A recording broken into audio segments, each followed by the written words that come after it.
that stressful. I would just leave to Costa Rica and just take my family. That's what I was saying. But if no, but they're saying that you gotta go to jail. And not only that, he has a pending civil case. So if you're suing the United States government for millions of dollars, why plead guilty? Get your millions of dollars, spend your little time in jail. When you get out, you and your family freaking apply for citizenship in another country, right? There's some countries, as long as you have X amount of dollars in your pocket or in your bank account, or you're getting X amount of dollars paid monthly, guess what? Your ass can stay in that country. You can get citizenship. Like, come on, like, fuck it. Hey, so you would go to Uganda at this point. Let me go look up Uganda's situation, because I don't know. I don't know if I want to be in Uganda. That's the problem. We don't know that situation. They're going to throw us down there, and we ain't going to know what the fuck's going on. They're not even going to land. They're going to throw us with a parachute. Right, and then there's no way for his immigration lawyers to like try to fight pending cases that they may have because of false imprisonment in El Salvador. He lost a lot of fucking weight. He was abused. There's a lot of shit that happened in El Salvador that he needs to fucking like. I hope he got enough. Okay, so I'm looking at Uganda because I want to get some information. So first of all, first strike.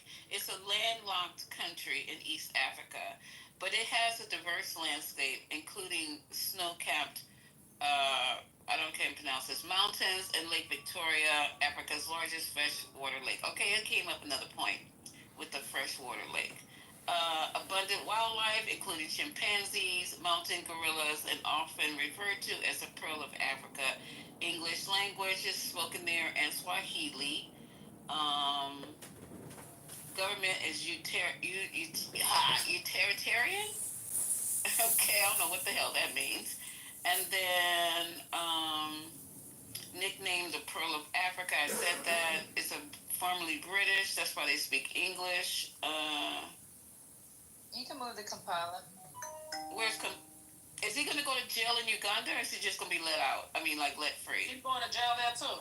Oh, well, fuck it, y'all. I ain't got no answers. Because if the ultimate is jail in these two countries, I don't know. He got a hard decision. But that's the thing. Costa Rica's better because he speaks the language.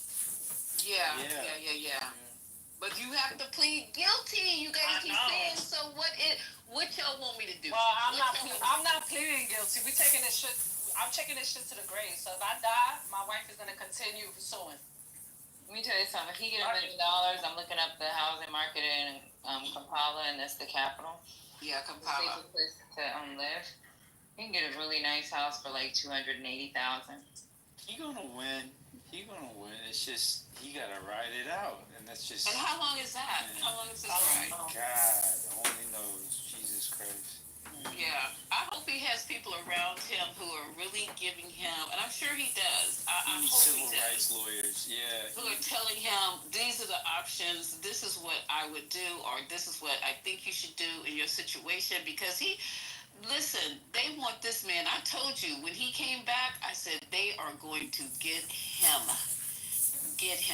and they're not going to let him stay here under any circumstances. These motherfuckers do not care. They're out to make a point with this man, and he's gone. He's out of here. Yeah. And then his ass, when he went to do the check-in, he made sure everybody know. Might not be coming out. Oh. That shit was sad. If y'all watch that shit. Yeah, I seen it. That's horrible. It made my eyes water. Those kids are gonna be traumatized. They are, because they just seen their daddy Friday. Got to kiss, love, hug on him and everything, and then now he's got to go back to him. Man, that was some bullshit right there. Even to let me out for like 24 hours. That was some that was bullshit after 160 days. Yeah. They playing a dirty ass game. These dirty ass Republicans or whatever they call themselves in there, they're playing some dirty ass games. And if we get back in the power, I swear to God, if we don't do the retribution tour like Trump, I'm done. Because this is some dirty ass shit. You know what? They need to reopen them fucking charges, because I think Jack Smith, when he closed them, it was what was it? Let me look it up.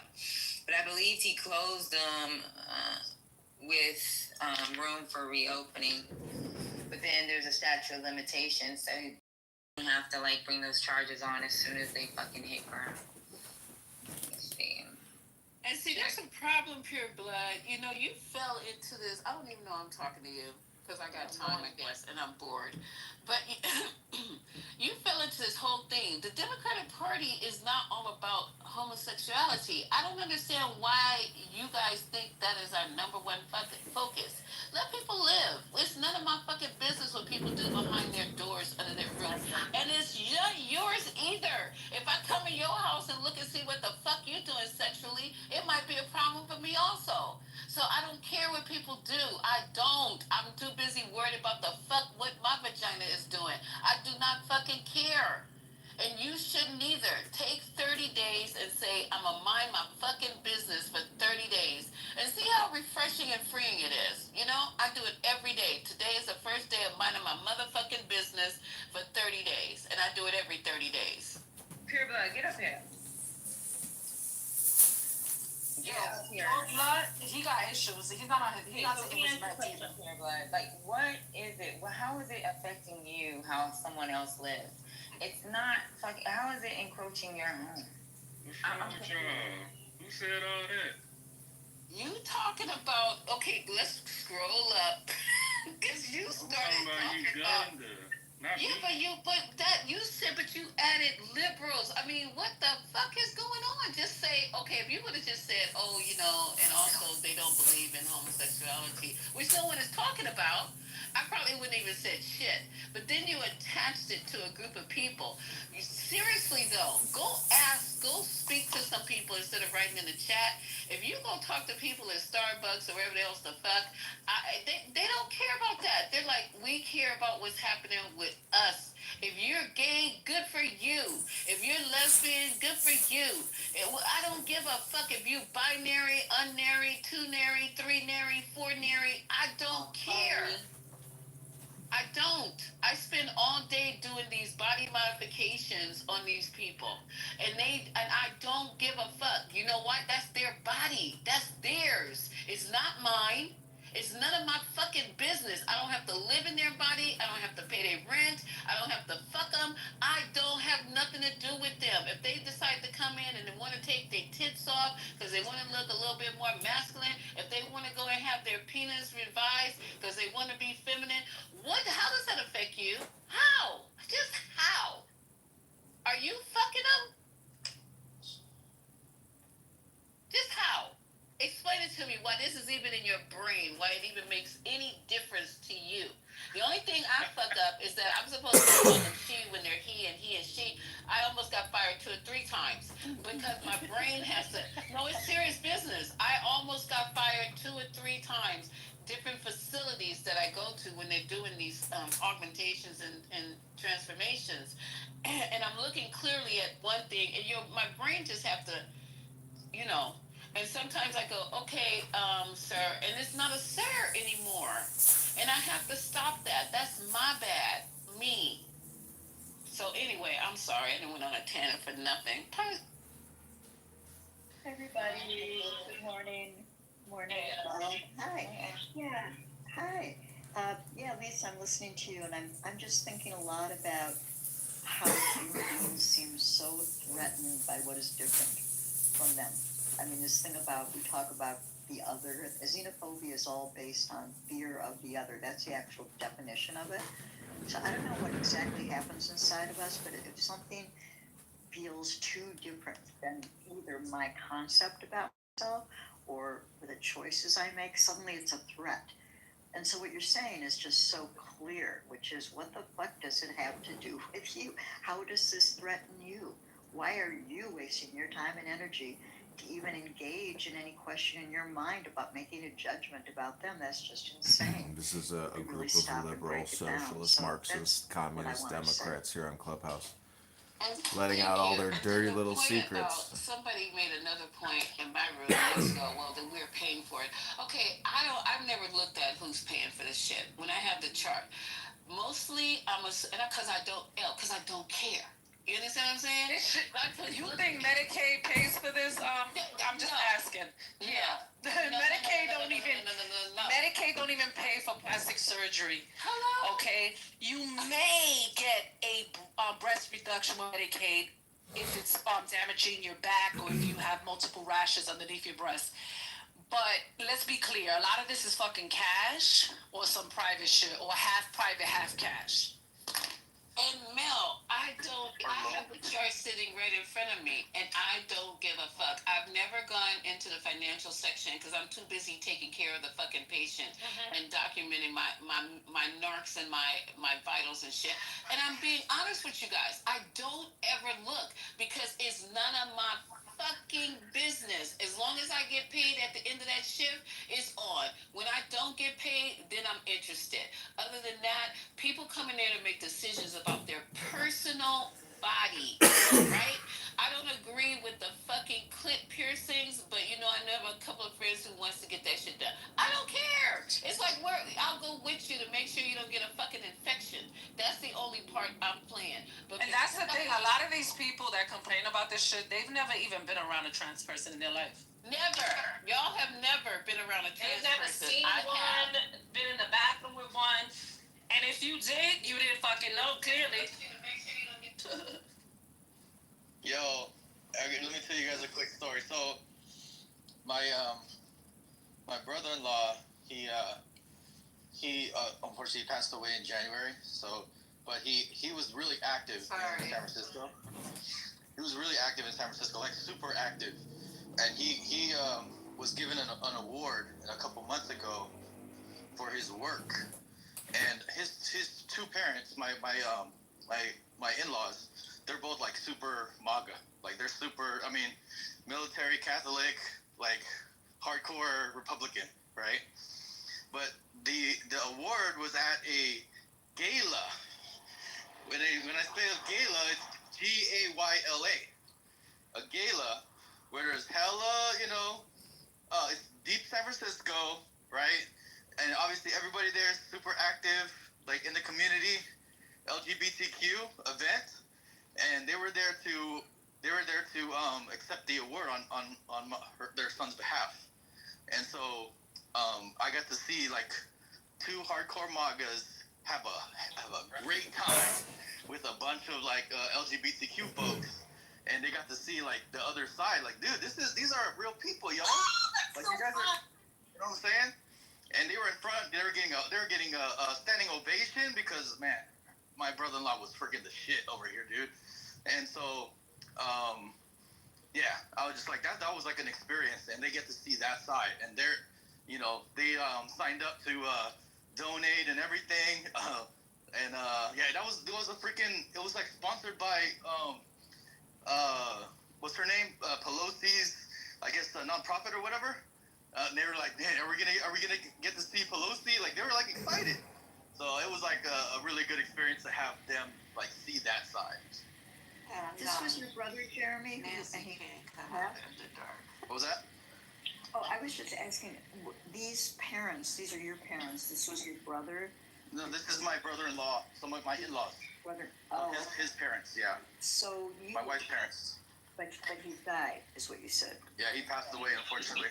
Yeah, I'm sorry to hear that.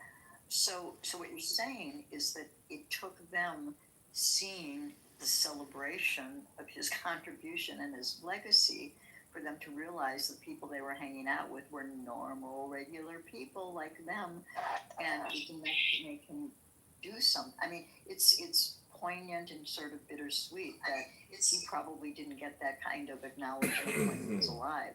Yeah. He probably did in San Francisco. I mean, I must say. Like, I would think that he did. I would hope he did. Jeremy, I'm sorry. Parents. He was saying his parents were MAGA. See. What was that? What was the question? What's too loud here? She was saying she was, because it was the Bay Area that she thought he would have gotten the acknowledgement. I was explaining we were specifically talking about his parents who were MAGA. His parents might not have seen that side because, if he would have got the award anyway, so they would have been there anyway if he's still alive. But it's nice to see that, and unfortunately he wasn't there to see it, but he kind of was there because everybody there was just talking about him all night. So. Yeah, it's a tribute. It's a tribute to,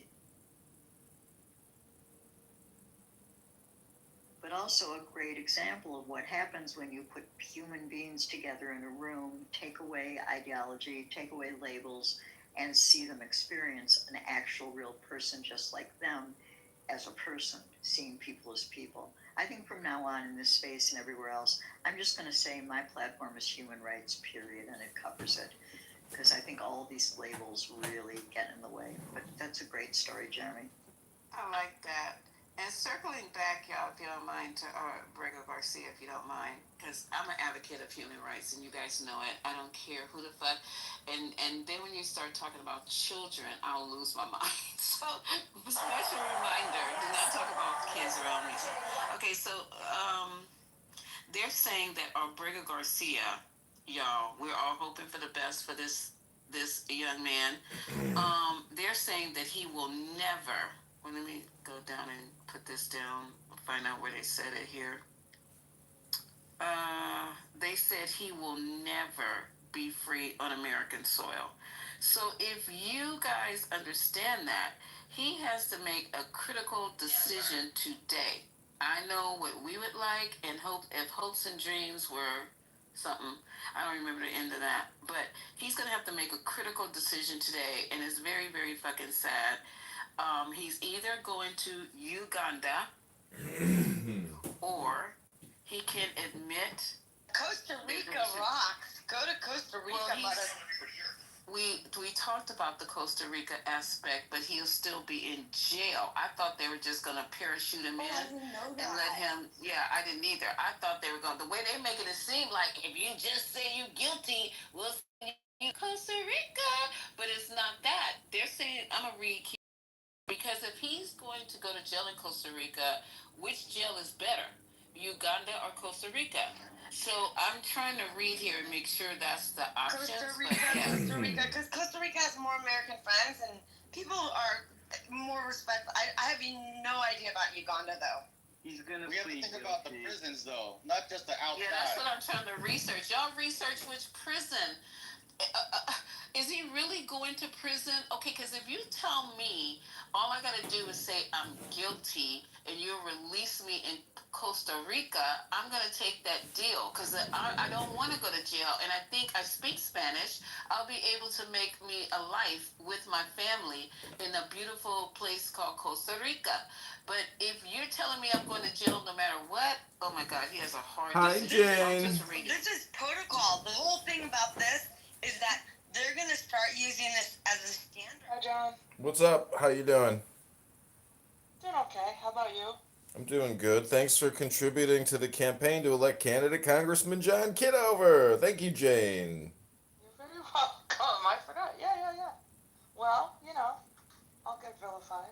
I like it. Did you hear I won't vote. Wouldn't vote for you. This was more of a friendly donation to support you. Well, you're a little bit like Peter. You're like my Peter Thiel. You're funding lawfare against some of your deepest, worst enemies on this app. I salute you in the battle, Jane. Thank you. Did you win against who? Yeah. Brad S. They sent me. Somebody sent me a text message and says your knee. He says, what did he say? He said, you don't have to worry about Brad. You've put your knee on his throat. I was like, oh damn. I was like, I didn't think I, did anything that atrocious, but apparently he has scuttled his ship. He's running for the mountains with his wolf, and he's living, like what is his name? On a survival show? He's like Ted Bundy, or not Ted Bundy. Who was the guy who was living in the forest? The Unabomber. Anyways, I'm just teasing, but no, everything is fine. I mean, the whole thing was I wanted to stop him from harassing me. I wanted to stop Dr. Adams from harassing me, and I wanted to stop. Who's the other? Oh, Matt Cool. There's a whole bunch of people. Pepe, everybody. They're all harassing me in the campaign, and I hope this warning will prevent people from basically doing slander, defamation, and libel against me. I hope so too. And in the process, you're cleaning up the streets for others who might not have to take that vitriol. Although we're all on this app voluntarily, so I'm not one to complain about it. When I looked into this years ago, the first thing that you'll be asked is, well, why did you stay on this app? As far as like the threats and all of that, like. Well, it's still But it I doesn't agree with negate. you. He's still breaking the law by saying the horrific homicidal ideation that he says on this app. So Yeah, I know, and I'm really glad you are standing up to that. Very few people, men in particular, ever say shit. So it's been very refreshing. Good job. he's very schizophrenic to listen to because sometimes he'll be talking about statistics, data, news, etc. But then when you hear him like rapid fire off death threats mixed in with other things, you're like, did I just hear that correctly? Whoa, yeah. You're like, And what? they're going around Yeah. saying others are mentally unstable. So it's a whole inverted universe, I suppose. Yeah, if you But, go around throwing stones and you yourself are doing what you're accusing other people of doing or behaving or being, like it's all. That's why I say all communication is projection. Totally. Well, I find it the angle interesting how many women line up to support these men. I think that's psychological because have you ever been to the so. have you ever been to the zoo and observed silverback gorillas with their harem of female gorillas? Yeah, but I agree with you without even that. Yeah, of course. This is socialized into us. You must, at all costs, protect. I don't know the details of the It's either Munchausen syndrome or what's the other one where you're getting abused? Is that Munchausen syndrome? No, Stockholm. Stockholm. I think it's either Stockholm or Munchausen. Or a hybrid, a combo, a new condition. Well, John, good luck. I'm heading out. Okay, take care. But thank you for keeping me up to date. I'm very interested. And thank you for donating to the campaign, Jane. Sure. Bye. Take care, bye. That is East Africa. So they're saying you either so if you do not if you do Yes, not, that's what it says. Okay, good night. Close your mic. Other people want to talk. You're not the only person here. Shush. Yeah, we gotta get over like the if why is this happening? We gotta get over that. We already know why this is happening. We gotta go with what options are actually on the table, because we want to make sure is this whatever is best for him, right? And he has to make that. And here's what I say: you better have a really good attorney, go line by line, make sure there's no freaking like loopholes in there or anything like that they might make it worse for you. So have them read it, the read between the line. Well, he has attorneys. That's the whole point, y'all. I'm reading the article. I've read it 3 times. She's right about serving the time, and I don't know what kind of time that is, but Costa Rica has agreed to take him as a refugee. So if you agree to take me as a refugee, then I don't know, that means that I'm under your protection as Costa Rica. So I don't know how long they're going to decide to keep him in jail as a Spanish-speaking country. I don't know about the circumstances under his family, if they can go. He has lawyers. He has a ton of lawyers. I'm going to take a step back here because that doesn't make any sense. To accept someone as a refugee is not a prisoner. So that's the thing is those are 2 different languages we're talking about. So if he's willing to accept them, it sounds like to me, my understanding from what I'm hearing from you and what I heard is that he's able to go to Costa Rica as a refugee, will not be put in prison because a refugee is not a prisoner. I'm reading to you from this article, and it's from the New York Times. You guys can take it for its value. You can go read it yourself. It said here that I just lost my space. Yeah, they just ultimatum him, right? That's it. They cornered him into those options. I just lost my space. Go ahead and talk. You guys have to go back and find the space where it said Costa Rica will take you as a. So then what would happen to his civil case going on with what would happen to his civil case going on? What would happen to his civil case that he has against the United States government? So if he was to plead guilty, what does that mean for a civil case? Because he has a civil case. Good question. Good question. It would mean a lot if you plead guilty to being the guilty plea would be to the trafficking, Patty. And I think the civil case is for him not going through due process. Am I correct, or you guys can correct me?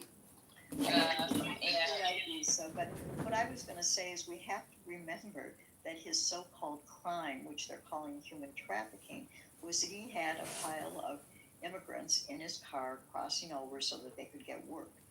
And I think that's not really what human trafficking means, but that's what they used to start this whole mess. That case was that case was already thrown out, right? That was Exactly. And also, Exactly. So I don't think they have anything on him. So he doesn't. They don't have any. That's not human trafficking. See, I'm not done talking. Sorry. Of course, it's not human trafficking, but I want to say that I want to put it in the same. We've got a whiteboard going on here, and there's this. Also, remember that ICE is now doing raids and detaining people based on things like not wearing their seatbelt. So this is a precedence that is so much bigger, and what's going to become much more worse as this, militarization goes into Chicago, New York, everywhere else that it's going to go. So I just want to remind us that that's what people are being stopped by and then convicted of. And then what happens is they try to resist. Now that's a felony, resisting arrest. So what started out as my seatbelt wasn't on turns into this. So we have to keep focused on, I would give anything for Obrego to be safe and okay, but there's a bigger question at hand with what they're able to call criminal. And the biggest question, also, once again, is the civil liberties part of it. So this is setting the precedent for that. And next thing I know it, you're right. I'm pulled over by the police for a seatbelt, which I always have my seatbelts on. Now they're doing your lights in the back, whatever. And then that guy in Washington, D.C. the other day, they were stuck in traffic, literally stuck in traffic. The one that I played the other day. And they walked up to this guy's car because he looked illegal. One more time, looked illegal. So if you look illegal, whatever that, he refused to open roll down the window. It was DC cops, and it was also the National Guard, or whatever they call those people, in the uniform.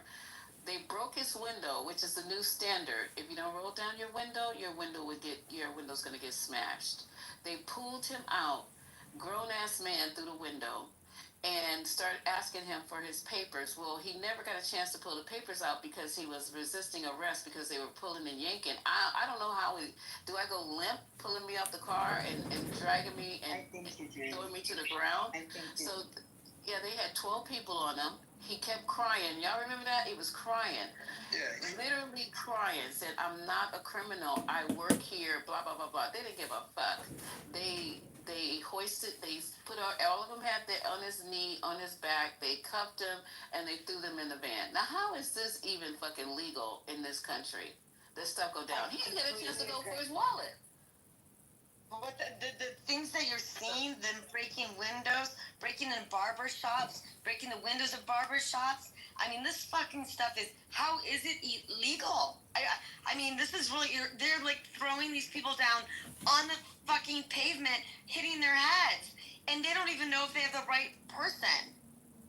Yeah, I know they've been doing this to black folk for the last 100 years. Yeah, we know that. I'm sure. I mean, you see it, I'm shocked and appalled. Like, any of this shit, I don't agree with it. Any black, white, any gray, brown. I don't agree with any of that stuff. Well, that's I what they never practice have. it on. I get really empowered by it because it's not acceptable. It's not right.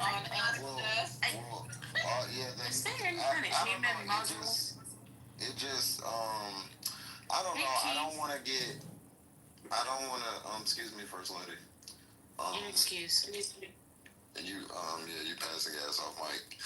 So. Not yet. I don't want to,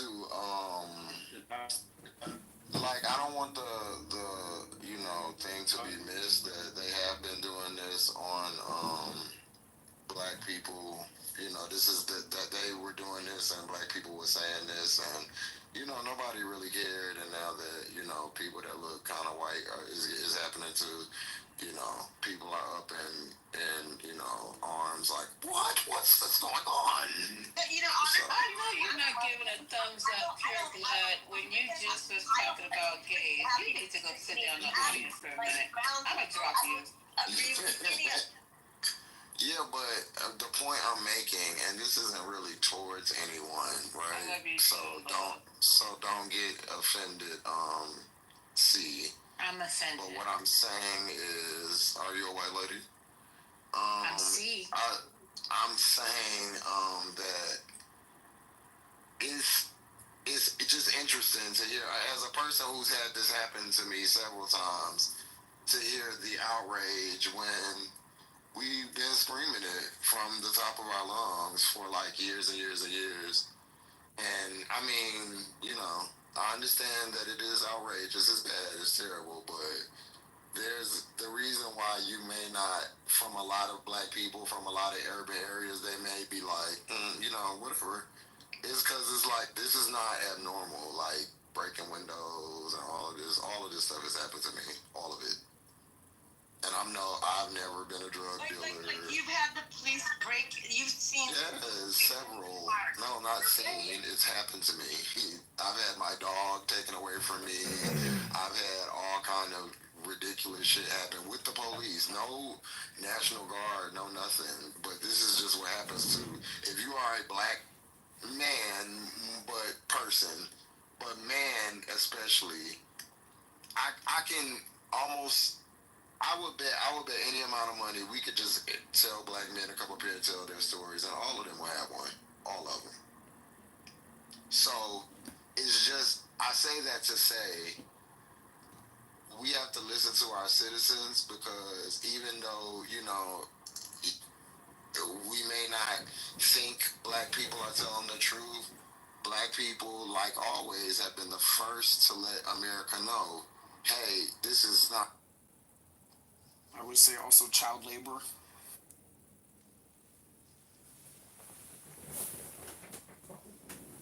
Especially in the so-called marijuana fields.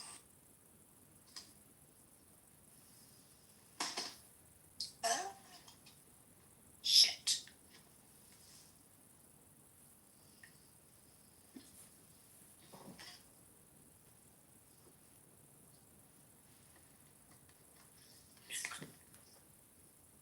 I can't believe it's only 10 o'clock. I'm bored. You're overstimulated from last week.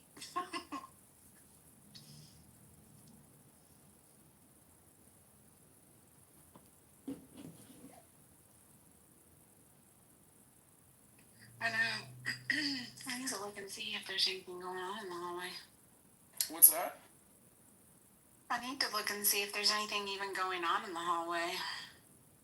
Oh, Maybe it I'll- wasn't much. I think Chillism has a room open. Yeah, I don't see anything major going on right now. Well, that's where we were talking about the Menendez case, and then I just got frustrated with just not all of them, but just certain just dumb as a box of. I'm talking drooling on the floor, stupid. Just everything turns into a little argument. It's like, dude, I read the case. You're sitting there reading off of ChatGPT, and you're not even acknowledging the fact that there are two separate cases. There was a case that ended in a deadlock, and then there's a case that ended in their conviction. So it just got frustrating. I forgot about that. You're right.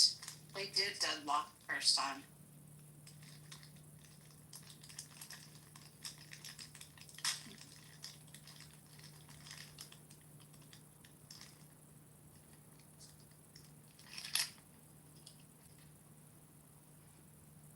Yeah, there was a lot going on back then. You had the OJ trial going on, the McMartin case. Like, there was a lot of stuff going on back then. Josh Gabor slapping cops. Yeah. And let's not forget this Phil Spector case. Remember the Phil Spector case? The musician, I think it was Phil Spector. Did he shoot his wife or something? Are you talking about the white dude with the afro? Yeah. That dude Did he shoot was his wife weird. or something like that? Yeah, I think in her sleep.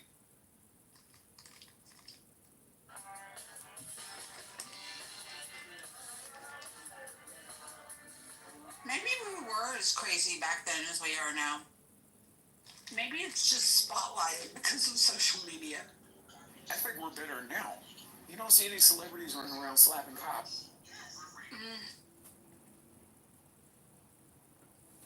No, we just have him like little Nas X walking down the middle of Ventura Boulevard. And his undies. Yeah. Who's wearing his underwear and fuzzy boots? Like, what the Oh man, that was hysterical. I was like, what in the fuck? Posing like he's on the runway. That's what I was about to say. He was so prissy. Right? He was so prissy with that. He's lucky he didn't buy a car. Ventura Boulevard is very dark. I don't know if y'all have ever been out here. It's very, very, very dark. Yes, it is. I mean, at least his tidy whities were white. Pristine. That's why people were trying to claim he was overdosing. I'm like, yeah, no, overdose doesn't look like that. That was a calculated move. He made sure his underwear were spotless. So. Yes, that and those boots. That would have been funny if he had fallen and shitted on himself.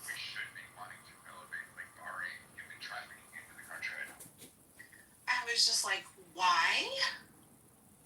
Why is this happening right now? It was kind of very reminiscent of Britney Spears. And Martin, remember years ago when Martin Lawrence had that breakdown, like on Hollywood Boulevard or some street in LA, and I think he was in his underwear too, or was it a diaper? Either way it goes, Martin had that breakdown. He was in the middle of the sad. I loved Martin Lawrence too. Yeah. And a pistol. I think he had a gun too. I feel bad for laughing, but I see that at least once a week.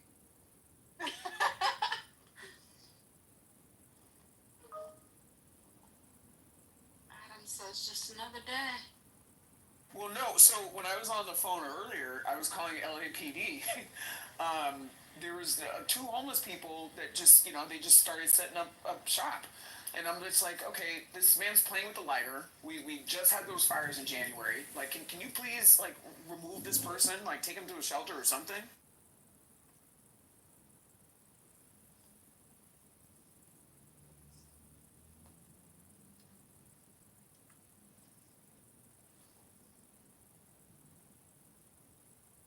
But yeah, I can't wait till the Olympics comes to town and they get rid of all the homeless people.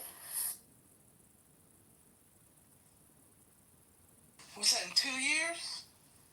2028.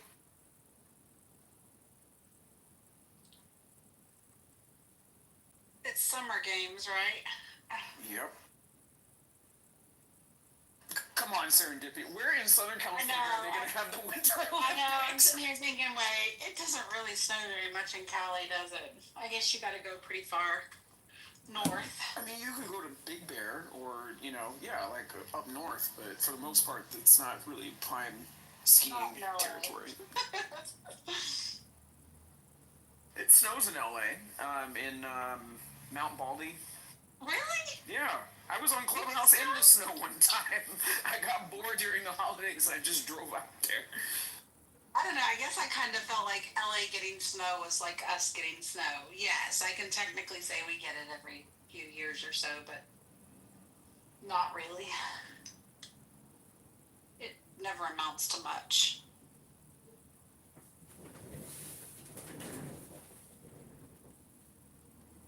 I'm shedding so bad. Like, I must be losing my summer coat or something.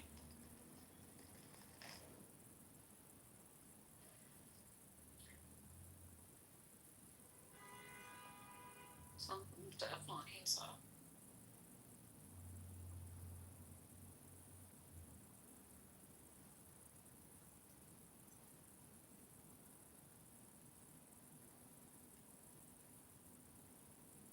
It's kind of fun living in a big city. Like I see a Jet 2 Hollywood every day.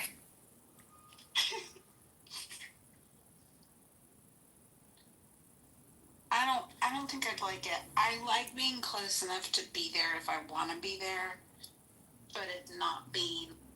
Citizens are made HE incursions near border, a dangerous escalation, and these people are demonic, man. They've been bombing the shit out of Syria for a while. Israel says it killed Hezbollah men trying to rebuild group in southern Lebanon.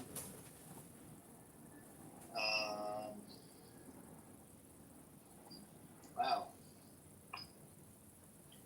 We have, I guess, according to this article, we have a 3-year-old in critical condition after piano falls on him. Damn. That's something new. That's a Israeli, I think, Jewish kid, man. 3-year-old. Is the piano okay? Calm down, bro. Calm down. Calm down, man. We need to calm down. What's up, Mark? Let's see. You want to speak, Mark? No? Anyways. Mark, what side are you on?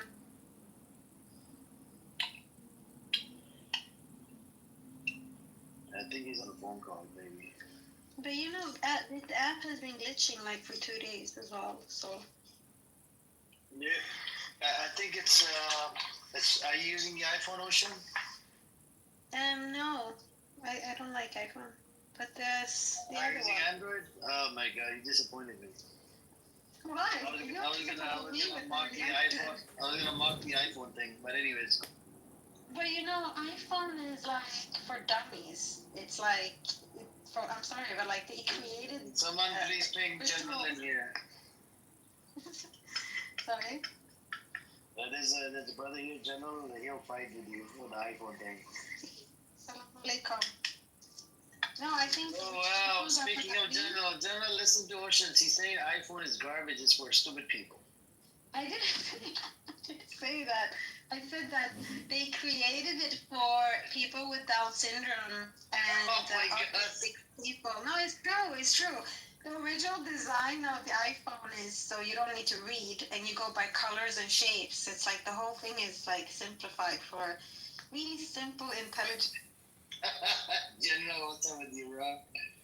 Assalamu alaikum. Well, did you hear what she said? What's interesting is sister. I don't want to call sister Ocean out. She was having issues with the app earlier on, and she didn't know where to find the update. So I think it's enough that. I just said I'm technical. I never said the more intelligent one. Well, in that case. No, I like to challenge myself in life. So if I'm gonna take something technological, I will take the most difficult one. I'm kidding. Yeah, you did out me. I am back. Yeah, I thought so. Next time, just stay in lane and don't insult iPhones. No, but it doesn't mean because you just actually proved that you are in my level. So wherever I am, technically, you're there with me because it's still made for, the same. Not at all. I think the beauty of it is that it's a multi-trillion-dollar company. It designed the product to be much better. Well, it was one of the first smartphones, to be fair. One of the first? One of the first smartphones. Using a smartphone shouldn't be rocket science, right? It should be very fluid. It's Android, the first smartphone, very secure. not iPhone in general. You know this. No, one of the I said one of the first. One of the first. One of the first, but it came after Android phone came out. So one of the, well, you could say maybe one of the. No person in the scientific or tech community will say that Android is more fluid than iOS. iOS is built like that. Also, first does not mean this. Exactly. First is always not the best. No, but first is always the original, which, they But that doesn't matter. Do we want to be first in everything? No. Do we want to be perfect in everything? Yes. But jokes aside, Android is more sophisticated and more advanced. I'm not saying I'm better at that one. I'm just saying it is. This is reality. Which one is? The Android. Android is not more sophisticated and or advanced. Between That that's just Come false. on. You use your sophisticated AI and ask it which operating system is more secure. I don't like how your tone now, General. You become very like, how do you say when someone wants to win? I don't really care about winning. I have both. Yeah, he has both. I don't know. He has both. But the one that he There's good arguments to be made that iOS is good, and there's arguments to be made that Android is good. I personally don't like Android. It's just a very clunky operating system. I want to get the Chinese phone, Weiwu. Is that what it's called? Huawei. Not Weiwu. Actually, mine is a Huawei, and that's an Android. It's Huawei. Wait, isn't Huawei Android? Yeah, it's Chinese though. He said Chinese. I have the Chinese version. That one. Which one? Huawei. Oh, you have the folding one or the normal one? I can barely hear you. Like the normal one with the thin one. Is it the one with the the round cameras at the back? Like With the round.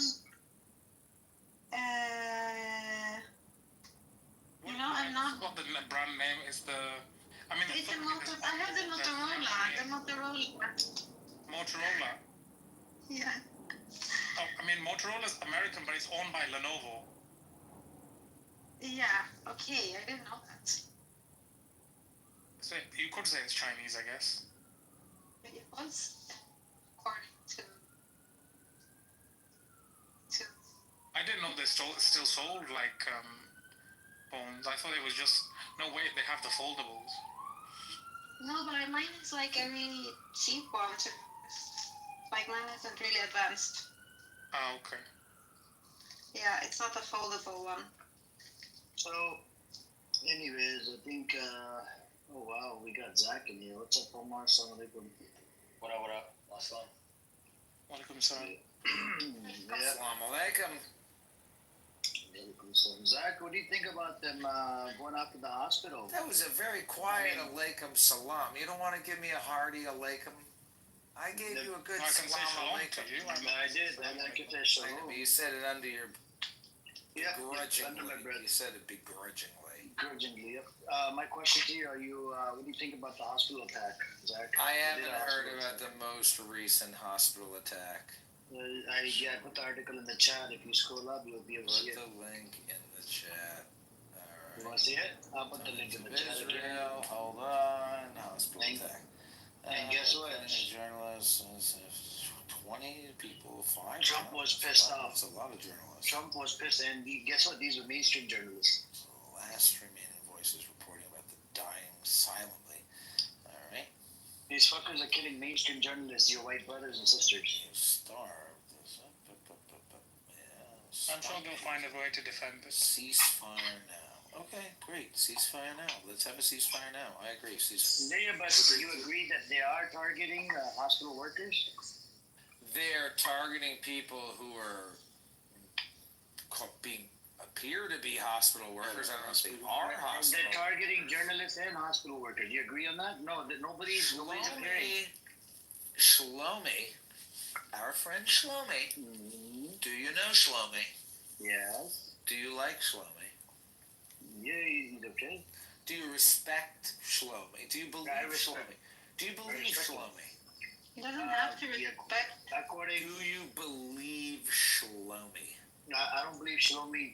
The news stories came out. I don't believe his news stories. The one I want to ask. What are his news stories? Which stories do you believe? Which stories he kind of changed the whole story on us. How did he change it? We have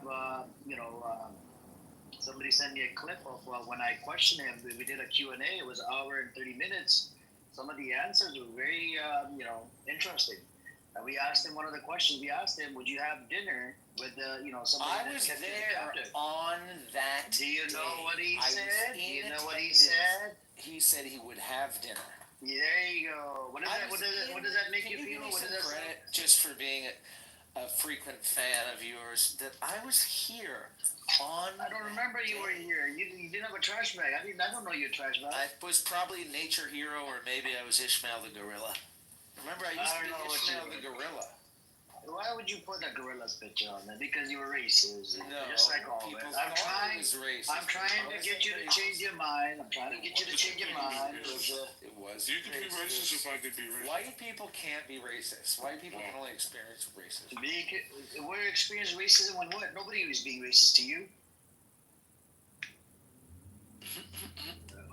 Yeah, white people can't be racist. Anyway, look.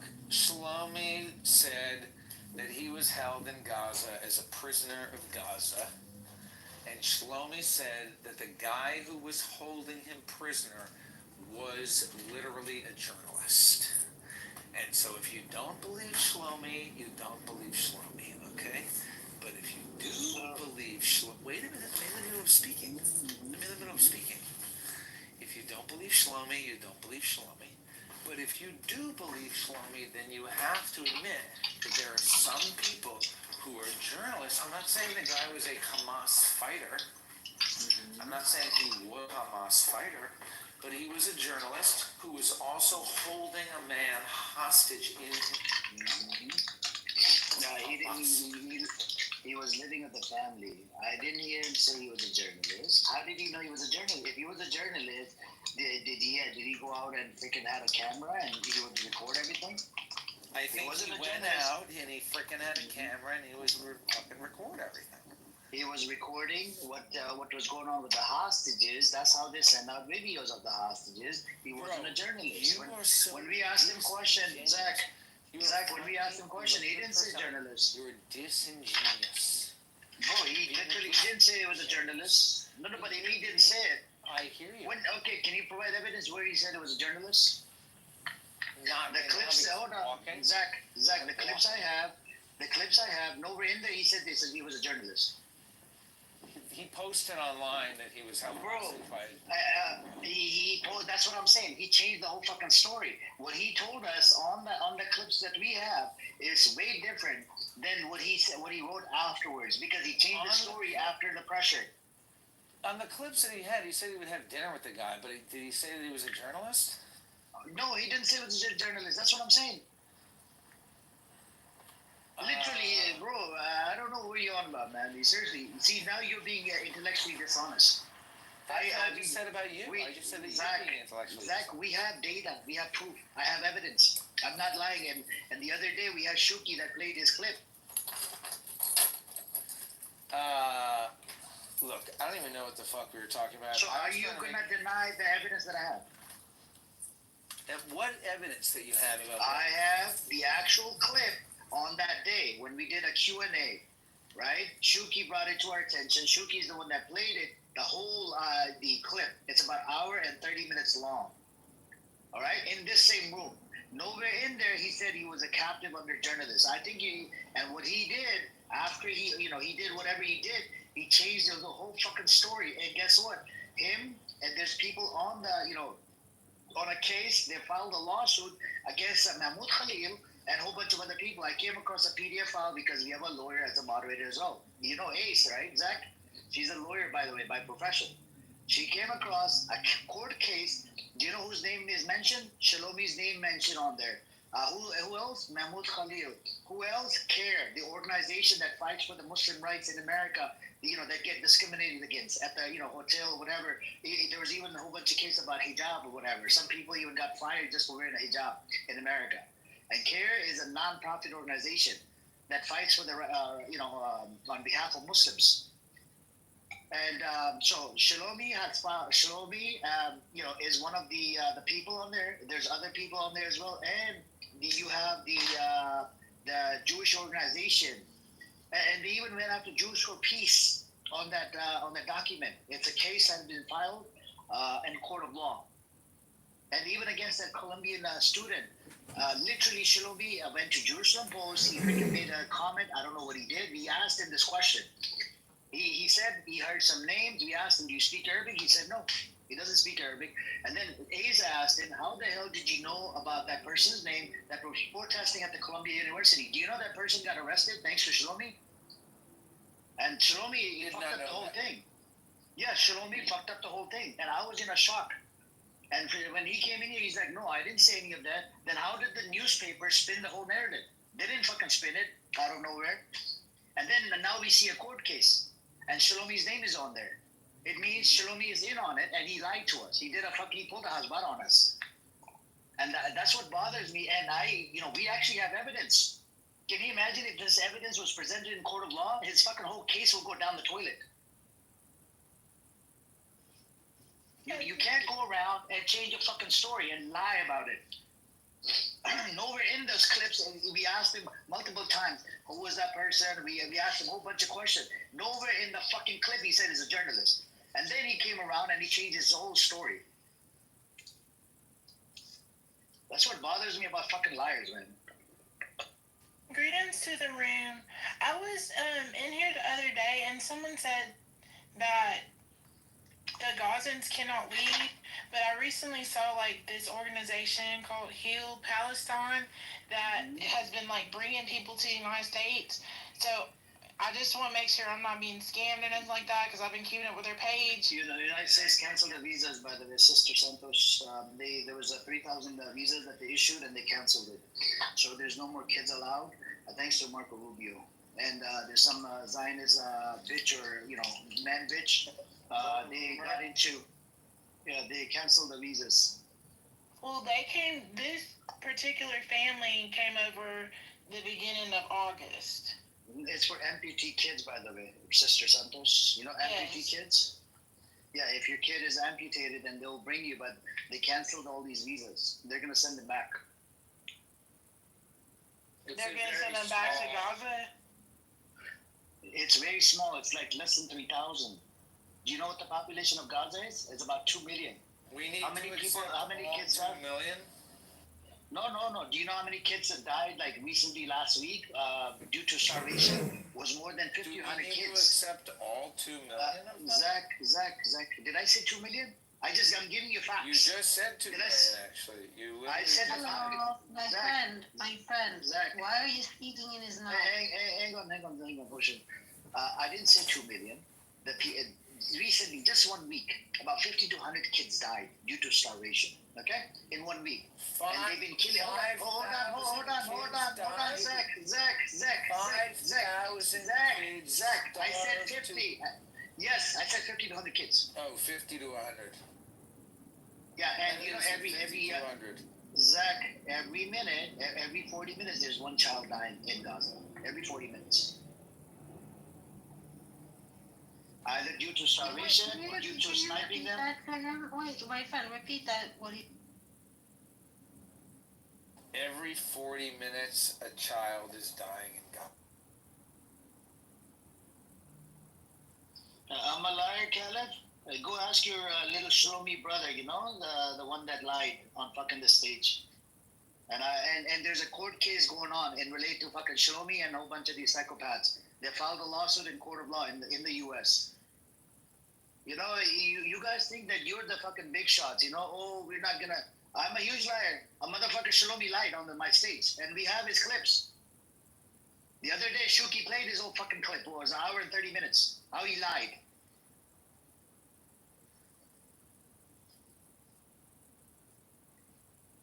But anyways, there's no point. So, and look up the data. How many kids are dying every 40 minutes? Go look it up. There's one child dying every 40 minutes, either due to starvation, the sniping, or burning them, or killing them. These motherfuckers are demonic.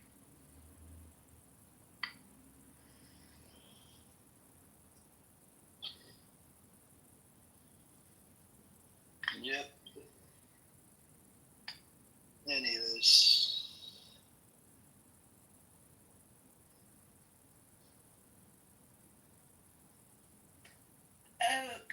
I left and came back. Something happened to my phone. But I was here just seeing it, Mary. You said there is amputees, but you're saying that the U.S. is canceling the visas because, I guess, some Zionists that were, working to get it canceled or lobbying or something. Is that accurate? What did you say? So you're saying that even for the amputees and stuff like that, they're canceling visas. But my thing is, how is Heal Palestine getting people out in the first? How are they getting people out? And why is that not being replicated? So UAE came out recently, and UAE said that they're. Yeah, Matt, can you please mute up respectfully? Let's mute up. UAE came out. They're supposed to take in about 15,000 injured people, injured Palestinians, and the injured Palestinians, and they're in the process. But I don't know how this is going to work out. Maybe, so that the organization that you're talking about, it works with a lot of different countries. Whoever wants to take the kids in, and America has been pushing it that the country should step in. European countries, even France came out. France said we can give them refugee status to some of the people. And let's see. I mean, these people are the same demonic people, including the fucking U.S. government. We've got a bunch of pedos in there, right? And they all thanks to Israel. We had a pedo that ran away from Las Vegas, right? He was able to get out of it because the state attorney apparently is Israeli Jew, and she let him out. She let him out, got a $10,000 bond, right? And out of the $10,000 in America, usually you pay 10%, which is $1,000. And he was able to leave the country. A pedophile out of jail, walking on the streets of Nevada. Nevada is one of those tough states on pedophilia, right? Walking on the streets of Nevada, getting, packing up his fucking bags and whatnot, getting to the airport, a pedophile, and allowed to fly back to Israel. And it's not Israel anymore; it's a pedo island. This is the problem with and what Israel does, it protects, the pedophiles, a whole bunch of them, and the spies. Like you had Jonathan Pollard, fucking spied on America for Israel. He's living on the streets of fucking Israel now. So, yep. There's a lot that's going on, and Jeffrey Epstein, if it was to come out, we'll have to clean up the house. There's a lot of pedos in fucking Congress. Ehud Barak, that's a former Israeli prime minister. He has visited the Epstein Island more than 30 times, according to Times of Israel. And Epstein's been to Israel in 2008. And you have Ghislaine Maxwell. What they did, they moved her to the lower security prison, and either they're probably going to assassinate her or do something, And apparently, the prison that they moved her to, the lower security prison, they don't usually allow pedophiles in there. I don't know how they allow Ghislaine Maxwell. Well, she had a conversation with the FBI like days before, so apparently she gave them some really crucial information. And they moved her right after that without even explaining anything. I think she's probably helping them. Either she's helping them to catch other bigger fish, or she knows things that would look very bad if they got out. So they're making some type of secret deals with her. I saw a thing today that came out about her that shortly after she was, I guess, it came out about the pedophilia stuff. She was a couple of years later, she was at a Clinton event. The same way when Epstein got caught up the first time, and they let him go right back out and do the same thing.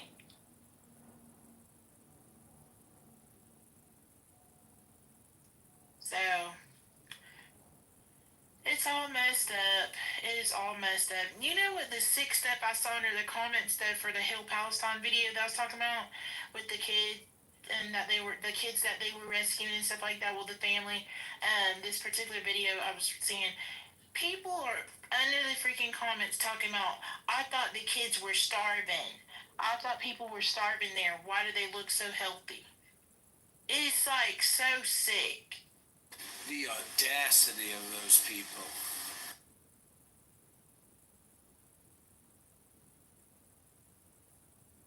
Yeah, they want them to be. I want them to actually look like they're starving. Yeah. These kids don't even look like they're starving. Calm down with your genocidal rhetoric. Calm down with your genocidal rhetoric. Yeah. They are starving. Yeah, they are starving. Understand your genocidal rhetoric, right? Respectfully, don't do that in here. You can go do it in the Zionist rooms. Mocking the starving children, while they're getting butchered and slaughtered by your disgusting Zionist criminal entity, a disgusting entity, that freaking every majority of the world is pro Cali because for a reason. Because of your disgusting Zionist entity, they lost the PR war as well. Nobody in the future, if you claim to be Israeli, they're not going to respect you. They're going to beat the shit out of you, and that's what's going on all over the world. And some of the countries are putting a ban on Israelis. Now, am I out of pocket for saying I laughed at the starving people in 1945 in them camps? Or what? Like how you want to play it, bro? You know what I mean? Like, Let's not step to his level. That's what I'm saying. So it's just like, well, just refrain from these dumbass comments, my friend, and you won't get them back. Terrorists. You had a lot of these guys that were like special forces. People like Zach are too dumb to understand that there are different classes of people. You have people that are able to use cell phones to start fundraisers, and just maybe they might be able to raise enough money to buy some protein and not like grain or canned food.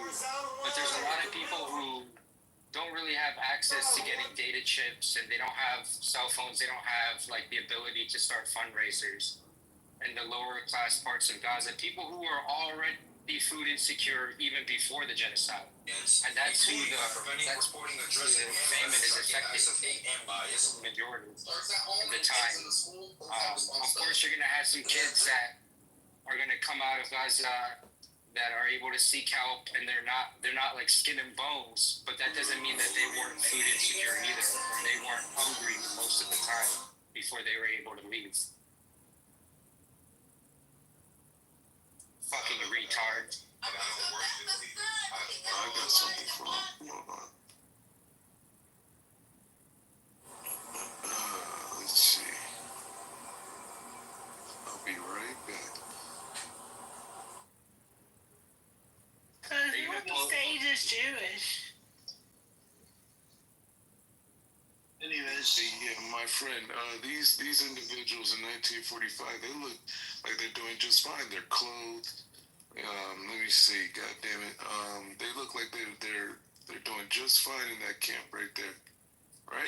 There's a picture of a fat guy in a concentration camp. You know, the people in those pictures actually look like they were starving. No. They look real healthy.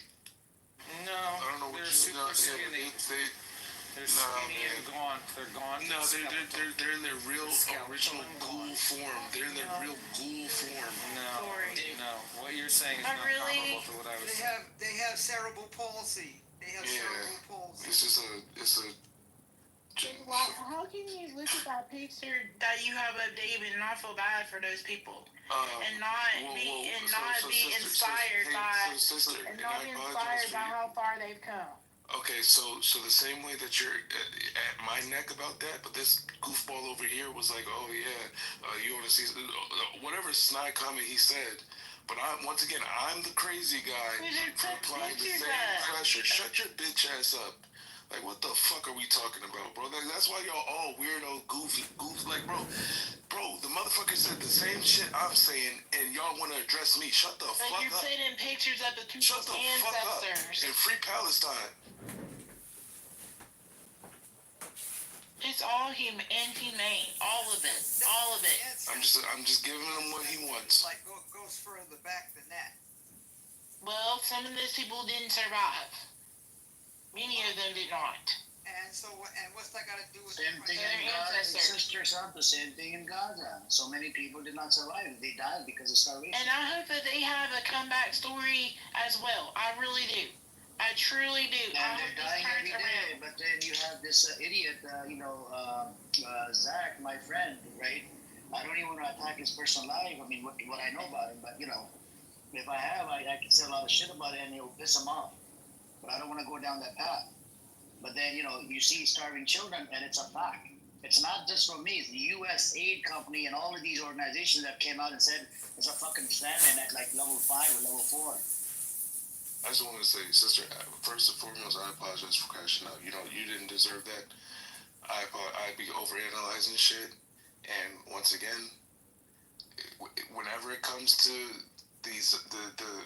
for this case, because I hate even using the word Jewish, for the Jewish people, it's always, oh my God, how could you? Unbelievable, shocking, and then, but people can get away with the craziest statements to Palestine. It's like, why? Because you can't see it, because you're not directly, actively trying to look for these atrocities or what. But a lot of people just have a blind eye to current, present day, and me talking about almost 100 years ago is out of pocket. It's kind of crazy to me, but whatever. Well, my biggest thing is I don't understand why more places are not helping. I don't get it. And Amir's tried to break it down to me, but I don't understand why there are other Muslim brothers and sisters in surrounding countries are in bed with the U.S., in bed with Israel, in bed with everybody, and not helping them. I don't get it, and that's what frustrates me. It makes me very angry, and I also don't like the fact that I don't feel like there's nothing I can do. I'm not a person who believes in protest. I'm not wasting my breath and I'm not going outside standing with the freaking sign. I want to get those people out of that situation. What can I do? What can I realistically do to get those people, even one person, out of that situation? And I've asked people on this app, and they've told me there's no way for them to get out. That it's impossible for them to leave. So with that being said, what do I do?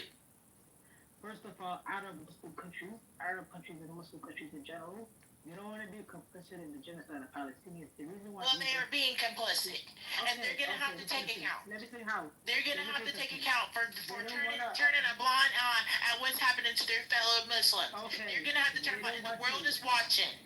Because Egypt. And I'm not talking about the people. I'm talking about the government. Okay, even the government knows if the Palestinians go into Egypt, Israel's going to take Gaza, and then Egypt is going to be next.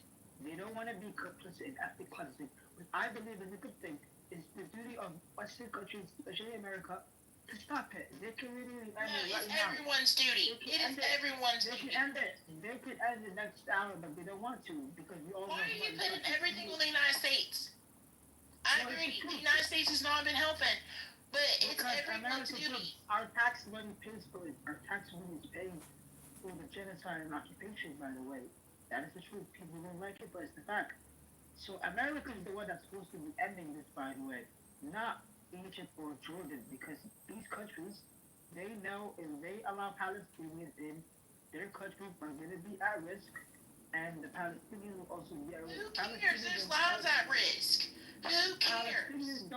So you're not willing to risk your life and your safety and your comfortability for someone else? That's all it comes down to? They don't want to sacrifice. Palestinians don't want to leave Gaza. So they're just going to let them die. You're going to sit and let someone die rather than take the risk and save their life. Why should they leave? Why should they leave Gaza? Like, you didn't read why Palestinians should leave Gaza. Now we're saying why should they leave? Because you said they are starving and they're being genocided. I believe that it's better to retain their life.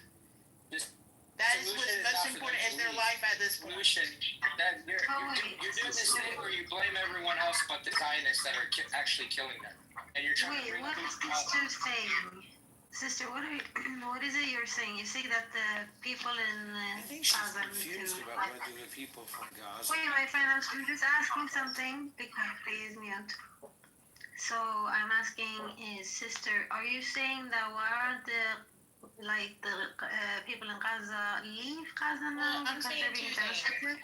I'm saying first thing. Wait. Sorry, just yes or no question. Yes or no question. You're thinking that because they're being genocided, they should leave? Yes or no?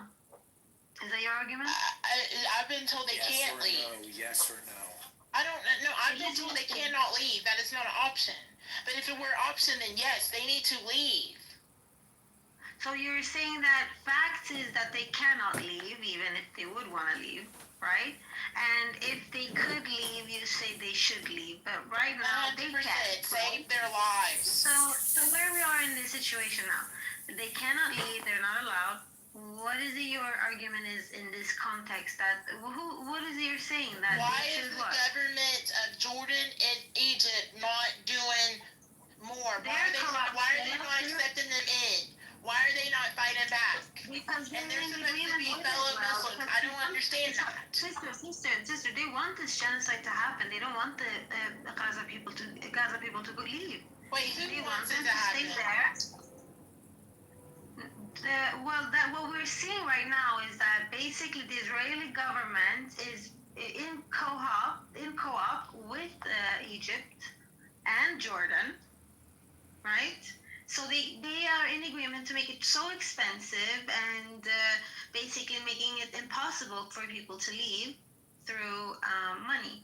And on the other side, they're not being able to go from that place as we can see. So reality, circumstantial evidence is telling us that they are being genocided with a purpose of being genocided. Do you understand now? Like, do you understand the difference?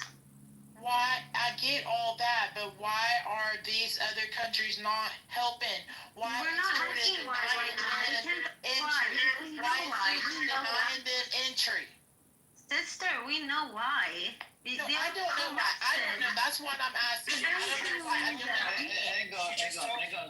Hang on, sister. I gave you the answer. You're asking the same question. Yeah, you told me the other day. I said they're Muslim majority countries. They're not Muslim Let us countries. see what you said the other day. What did you understand? One second.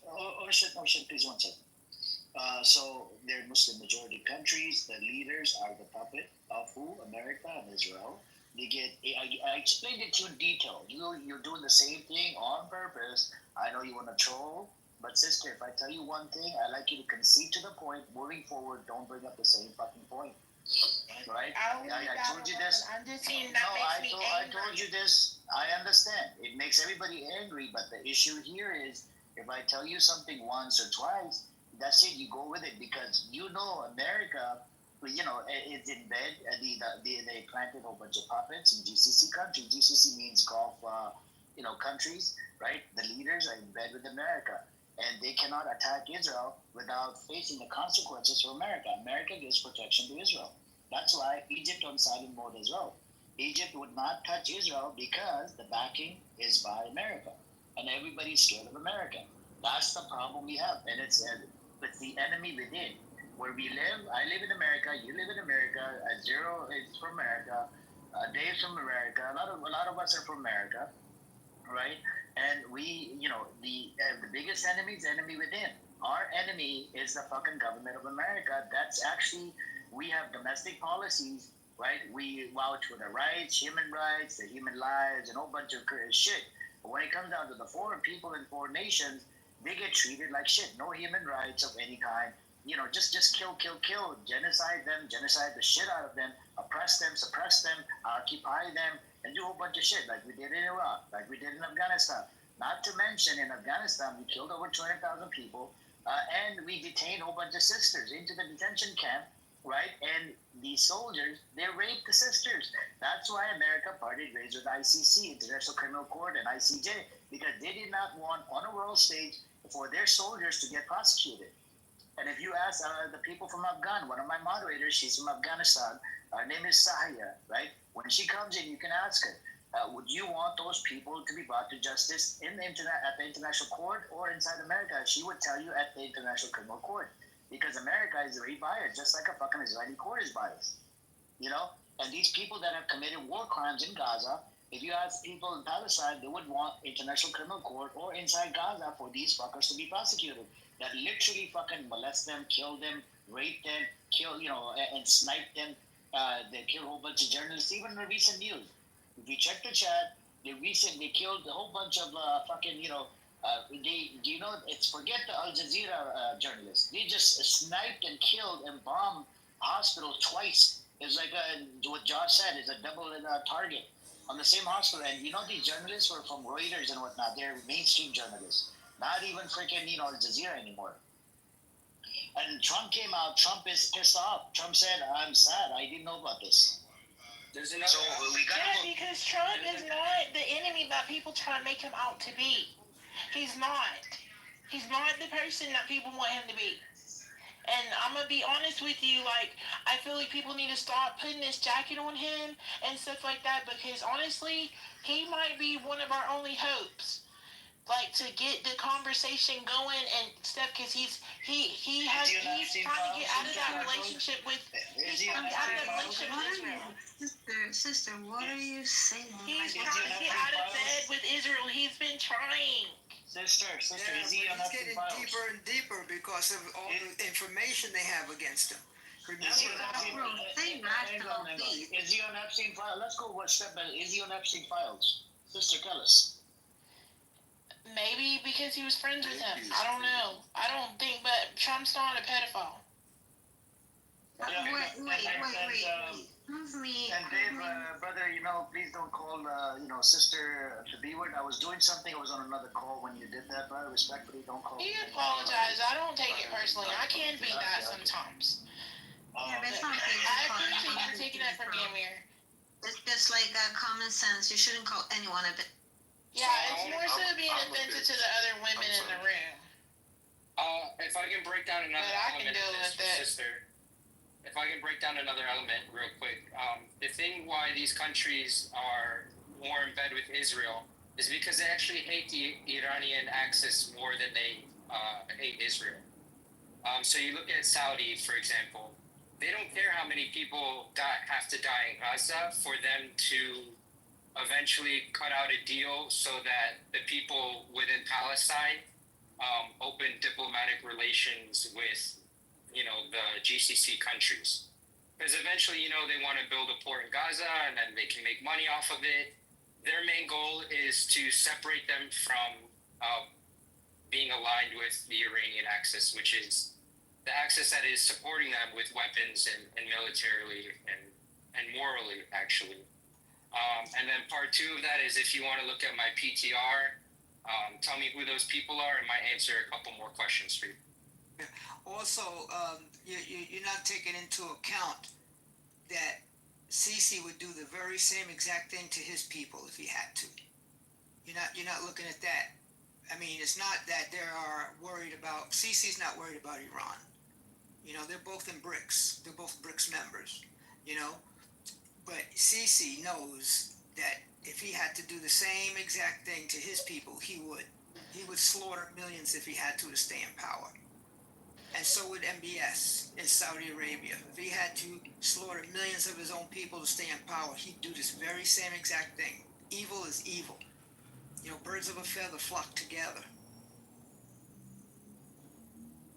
I'm looking at your PCR, Josh. It said Saudi, somebody from Saudi. That's Mohammed bin Salman and Jeffrey Epstein. I mean, this is the thing. There's a lot of people that have pictures with Epstein because he moved in billionaire circles. That doesn't mean because they have a picture with him that they were involved in that. Sister, wait. Let me just say something. If it looks like a duck, acts like a duck, then it's a duck. He had literally said if his daughter wasn't his daughter, he would fuck her. Okay? I knew Miss New York. I worked with Miss New York, and she said that he would go through where the women were changing and just bust in. Okay? This man is a pedophile. He's a pedophile. He is a pedophile. He's president of the United States. He doesn't care about the United States. He's here to make money. That's it.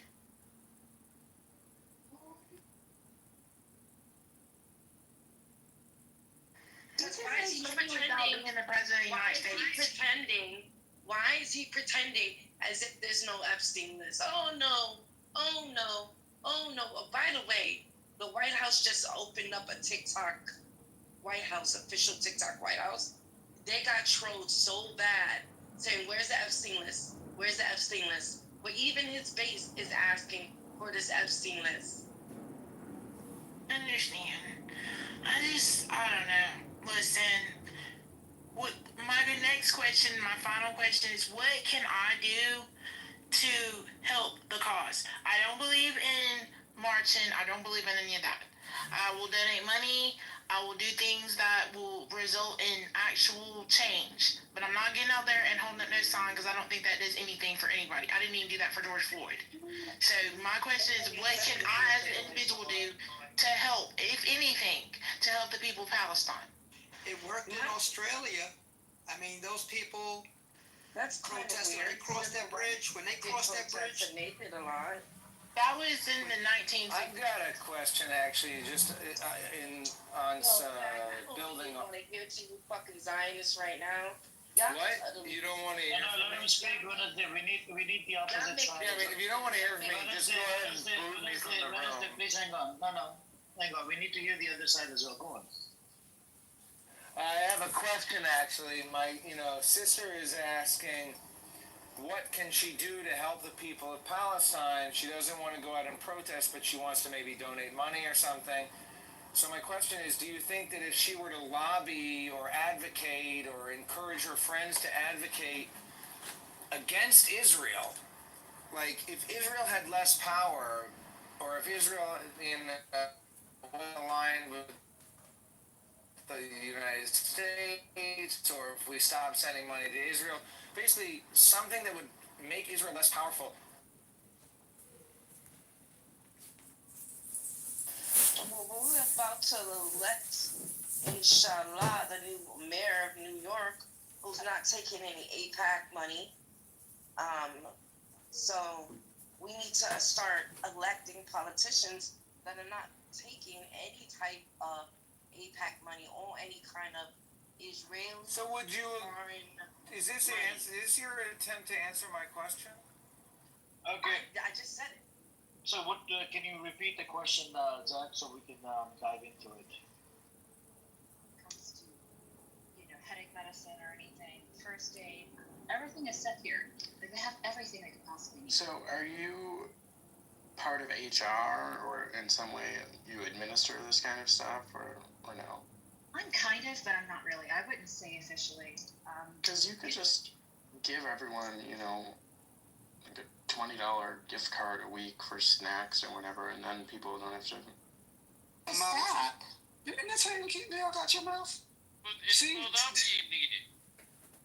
We got kids dying every day from this shit. From what shit? What's the shit they die from? People killing people in the city. 14-year-olds carjacking. So what you're telling me is all the kids that are dying in rural neighborhoods, right? Rural areas in this country, which is a lot, by the way. You're saying like you're not gonna count any of that. You're just gonna talk about blue states and blue cities, right? You see how you do that? Philadelphia? That's a red state. Sorry. Okay. California was almost red. California was never red. Sorry, buddy. Not close. No, not in my lifetime. Sorry. This last election was close. No. Okay. Yeah. Never mind. He's trolling y'all. Why do you think Governor Newsom wants to gerrymander the state, and what happens if it reverses on him? So this is how it started. So what happens? What happens if Governor Newsom buddy, of the state actually fucks up the state? Okay, so little boy, listen. Are you saying that's how it started with Newsom? Is what we're gonna go with? No, that's the story we're gonna go with, right? Well, okay, so let's see if you have any honesty. Let's see if you have any honesty. Answer me this, young man. Schwarzenegger said it changed since he was in office. Okay, young man, answer me this question. Why did Newsom decide to want to do the gerrymandering this time? Why did because he wanted to get a few more votes in the state. Okay, yeah, but why? Because he figured Texas was going to take some away from him. Oh, okay, so you got some honesty. Yeah, he figured that Texas is doing disservice to their own constituents by stealing. Other states are doing it. That's okay. The only state. Do you know how to focus? What happens? Do you know how to focus? When it backfires on Newsom. What happens when it backfires on Texas? What happens when it backfires? It'll never become a red state. Backfire on Texas. You stupid. It's going to be a red state. You don't understand. Texas will become red. Hey, School C, it's only congressional district. They didn't even redraw the state districts. Only the congressional districts. Yeah, he doesn't. Is it gonna understand? He doesn't understand this. Make that make sense. I do.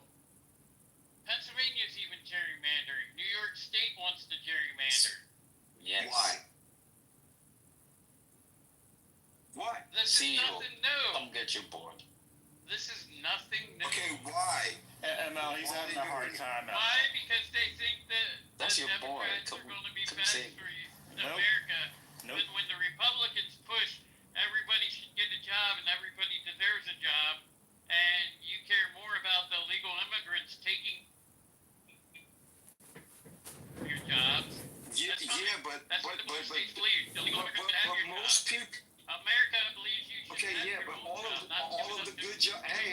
See, stop. You're just running your mouth. All of the good jobs, right, that were held by people in this country working for the government, they were losing it under the Donald. Donald made them lose their job. He fired them. Right. So what are you talking about? You're talking about people who have been detained, kicked out of the country. People who've been detained, kicked out of the country, who were doing a particular job. Meanwhile, the really good, high-paying jobs that Donald got rid of. What are you talking about? He didn't get rid of. He condensed. He didn't get rid of them. Can you bring up the number? Can you bring up the number of individuals who lost their job under the Donald? For a truck driver, you're doing all of this? You guys are a bunch of idiots. I do feel like I'm an idiot. Let me stop that. Fuck up. You third-grade educated motherfucker pushing a 40,000-pound rig, and you basically have the education of a fourth grader. Shut up. No. Give him at least ninth grade. He got ninth. Yes. Point. I agree with you on some of your ideas. All right, so now one of my biggest ideas is for you to shut the fuck up, you stupid ass motherfucker. That wasn't the. Hey, real quick. Can somebody else jump in? What was your idea? That's What was okay. your idea? Your idea. Who would like to jump in? Doing the t-shirts. Alright. Doing the t-shirts. Yeah, I'm trying to hear Okay. this guy's Alright. whiny ass voice. See, so now look at that. No, and let me just say, the only reason why I wanted to jump in because I obviously. Let me finish. Honestly, I don't really know where you guys stand on the position. I'm assuming that it's but what I would say, as a DC resident, and MAGA I think support. that's a big topic now. DC coon, don't you? But let him get his point out. I want to hear it. Yep. And so this is actually coming from the Hill, which is generally pretty nonpartisan, but definitely probably a little bit more left-leaning. But since Trump's executive order, and this was published about 48 minutes ago, I think it was, that there have been 0 homicides in D.C. since August 13th. And D.C. typically, on average, has about 4 to 5 homicides per week. So I don't know. Maybe we've saved per week lives. They have 3 per week, just FYI. And then also, I have a question for you. So, like the day. So y'all just so triggered, but you got. Hood, I have a question. I just want to ask an honest question. Hood, I just want to ask an honest question. So, with the stats you just read about like crime being down and stuff. Why all of a sudden is there a need to arm the National Guard if the current approach of them being unarmed has led to these results? What is the point of arming them now? They already had their arms. That's the thing. In DC, I'm asking, they're arming the DC National Guard. They weren't armed before, Hood. We're arming them now in DC. Why? Why do they need to be armed if it's working already? They did not. What do you mean by on Saturday, I can give you the article if you want. On Saturday, Hegseth said that the National Guard is now, all of them are going to be armed. They were previously unarmed in D.C. Not all of them. Some. Why would you ask a truck driver for any information on that?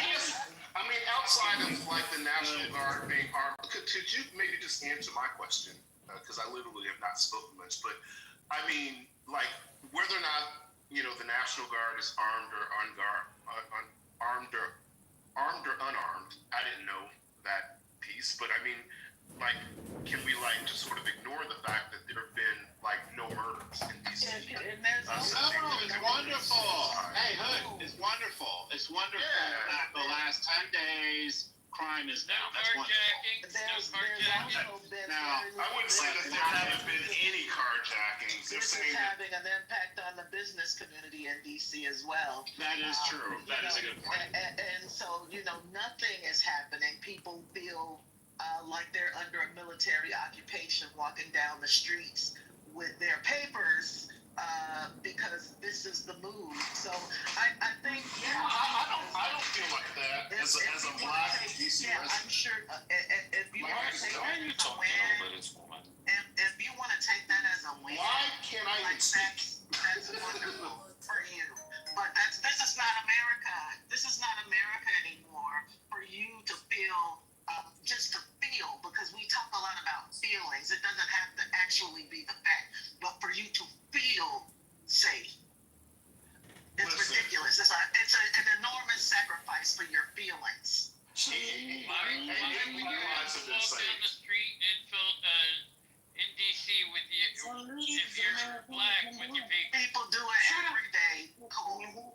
Ain't nobody. Why would you have to walk down afraid if you're black? The only people that are scared of DC is you. I'm not. Period. Why would you have to worry if you're black when you gotta have paper? Okay, let's have Hood and Quinn go back and forth. Cool, if you could just like hold out for a moment. So Hood, so Quinn brought up the point about the economic consequences in terms of the small businesses being impacted. Do you have any thoughts? Who cares? They're making money, the small businesses. What is it, like Facetune or some one that's where like you can change your hair color now? Hold on, just take they don't have to worry about it. Take a 3-minute timeout, all right? Just take a 3-minute timeout. They don't have to worry about it. Mute for 3 minutes, thanks. Go I think ahead. to get like the real authentic pink, you would Yeah, have I mean, I definitely, sort of the streets aren't as busy. I think that it is having an impact. And that's a good thing, yeah. Yeah, that's so wonderful. God, the impulse control in this room is. Yeah, that's a good thing. That's a good. Let Hood just speak. Uninterrupted. Yeah. So as a 25-year Black American DC resident and homeowner, I think it is having an impact. To the local businesses. But at the same time, I think that there's probably going to be an opportunity for like tourism to return, especially if they feel safer in coming to DC. Yeah. And according to the numbers, listen, I'm just reporting the numbers that DC is safer. So I think that while this may be a short-term dip, with tourism, I think that it will rebound and maybe rebound bigger and better. That's my thoughts on it. Hood, Real buyers are out there wait. buying stuff. Okay. So we're buying stuff. Okay, all right, so Cool. You got here's 2 one of the minutes things. left. Cool. You got 2 minutes left on your mute. Who are you talking to? I'm sorry. So here's what I'm gonna say real quick. Yeah, they're So always. I don't know how we got to these stats so fast. That's number one. Number two, this concept about DC like not being safe in the first place that was kind of laughable.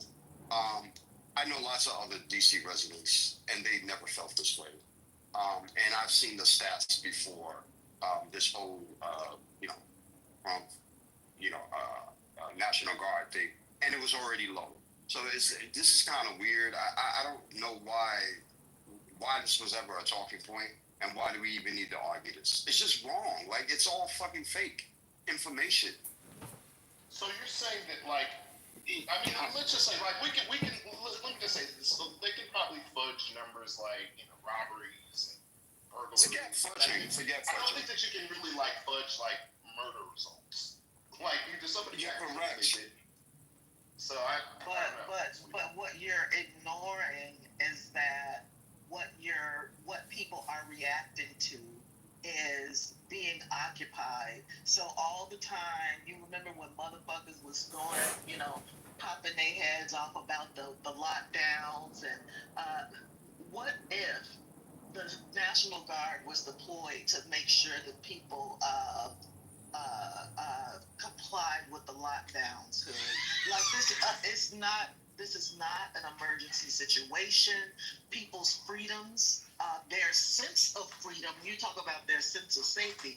Their sense of freedom is being impacted.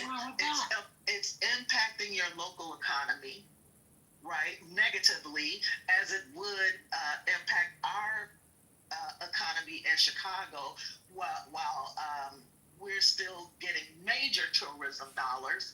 Nobody's afraid, like, except for motherfuckers who only know Chicago from watching it on fucking Fox News. Yeah. That is it. Yeah. So I mean, like, you can feel scared. Like, it's a lot of scared, cowardly motherfuckers walking around here. I've never been scared, even to walk through project buildings. I have done so in my life in this city. Okay? Like, give me a fucking break. And let's not ignore the fact that if you want to feel safe walking down the street, cool. How about walking down your college hallways? How about walking through your churches and your synagogues, or a fucking Target? Right? I would love for our kids to feel safe and not have to get bulletproof backpacks and have live shooter drills. But as a nation, we've said that is okay, and we're here for it. Yeah. So let's be here for it. I mean, so I think we do have to be careful here in terms of like sanitizing DC too much. Like, it did make really good progress in 2024, but it's still ranked 4th per capita for murders and 7th for violence crime overall in the U.S. So there's a lot of room for improvement. We can make all the comments we make, but without sanitizing DC, it's getting to be a bit much. Excuse me, sir. But if we're going to look at the data, I know you heard me talking, sir. If we look at the data and we look at an average from 2022 to 2024, we definitely see the uptick of the improvement. Would you not say that as well? I said that. I said we can talk about the improvements, and there was an improvement in 2024. Absolutely. It's going in the right direction, 100%. So it is going in the right direction. So when you say sanitize it, like, what are we talking about? Yeah, in the process of working it doesn't happen overnight. So when I say like, it seems like we're sanitizing it, it's like when people are saying like DC safe and all this and that. If you're number 4 out of every city in America for murder per capita and number 7 overall for violence crime, that don't count as safe. CEO. It just doesn't. CEO. As a nation, we know what our problems stem from gun violence. Yes, agreed. But as a nation, we have said through in the public square that we are okay with that. Legal gun ownership. I hear that argument. Excuse me. Don't look at cities in the face talking about gun crimes when people have walked through preschools and blown fucking white toddlers away, and white folks did nothing. What's wrong with that? Like, cool needs to shut the fuck up, because we see how y'all react to crime in your neighborhoods and your communities. You do nothing because you would rather have your guns, and so be it. Let me just say one quick thing. Legal gun ownership. There comes a point when there's illegal gun ownership. That's why all the mass shootings were by legal gun owners. Let me just say this real quick. If I can speak, if I can just say something real fast. Every day, bro, you've murders been in little cities yapping and towns. since I got on this app. And how? Yeah, let me just say one quick thing. As a 25-year. Oh God, I'm calling the police because you keep talking. DC resident. Let me just say this. I haven't spoken much, but I would say that. Operator, can you send since I purchased my property 25 years ago. We don't care. You said that before. Every speech is moderators, could you guys check your people? Every speech you make is my house 25 years. So you have anything else to bring to the table? Let him get his point out. Jesus Christ. When is it going to be my turn? You'll be next. You're right after. Oh, I go after truck drivers. How do I follow after her. truck drivers? Go after her. Oh, he's a clown. How do I follow a clown? All right, go ahead, Hood. Hurry up, you little bitch. This is weird. But anyway, what I would say is that sort of the big issue and the big concern that I have, with DC and sort of everything that's a function of it is the racial wealth gap, in DC. And certainly, since I bought my property, and quite honestly, I didn't really know much about the neighborhood. Let's talk about your property again. Oh my God. No, we want to focus on. I think you need to shut the fuck up and let me finish. Like, you're not funny, you're not clever, you're not cute. You're just really annoying. And I think that you're preventing people All right, so Point's not on stage right now. Go ahead. Yeah, so I think the big issue is really the racial wealth gap in DC. And as much as crime, since I lived in DC 25 years ago, and it was even worse before I moved to DC, that the reduction in crime in DC, it's not a function of sort of like the Washingtonians, the native Washingtonians, that the education improved or their wealth position improved or any of those things to sort of eradicate, a lot of the violence and crime in DC, but it's because they were literally gentrified out. And, I come from a pretty neutral political position because I just personally think that, like, the white liberal establishment is as evil, if not more so evil, than, like, the white conservative establishment. And, I'm just a firm believer in the core of who I am. I think that white liberals, across this nation have been ethnically cleansing the black American population across all of our inner cities, which is why they're so pressed and will do anything to replace that population with illegal immigrants. So, so about that shit let me just finish. Let me finish. I'll land. So, listen, like, when we see, like, people bragging about, DC is, the crime is improving, and that's only because wealthy white liberals are forcing and gentrifying black people out of, like, their neighborhoods. And so that's it. So, when you said white liberals are ethnically genociding black people, that's a really big allegation. So can you give your evidence of? Yeah, I mean, I think that when you look at our voting patterns, it's like, black Americans, we're overwhelmingly, support the Democratic Party, which is sort of the engine under it are, white liberal and white liberal ideologies and oligarchs. And I think that we've put them in control of our politics. And I just fundamentally, this is just me, like Malcolm X said, really the only difference between, like, a white liberal and a white conservative is that they both want power. But what the white liberals have done is that they've been very effective in posing as, like, the black American's friend and benefactor. But sort of the core of who both white liberals and white conservatives are is that they're both anchored, in my opinion, at ensuring that white people control the wealth in this country and that white people control the politics. I think that everything else is sort of red herring issues. But even, like, when you look at, say, for example, the Democrats and their political chance of addressing wealth inequality through reparations legislation. We saw that Gavin Newsom, after the 2-year reparations task force, AB 3121, they came out with 2 bills, out of that to advance reparations in California, which basically were derailed by the California Black Caucus and Gavin Newsom himself.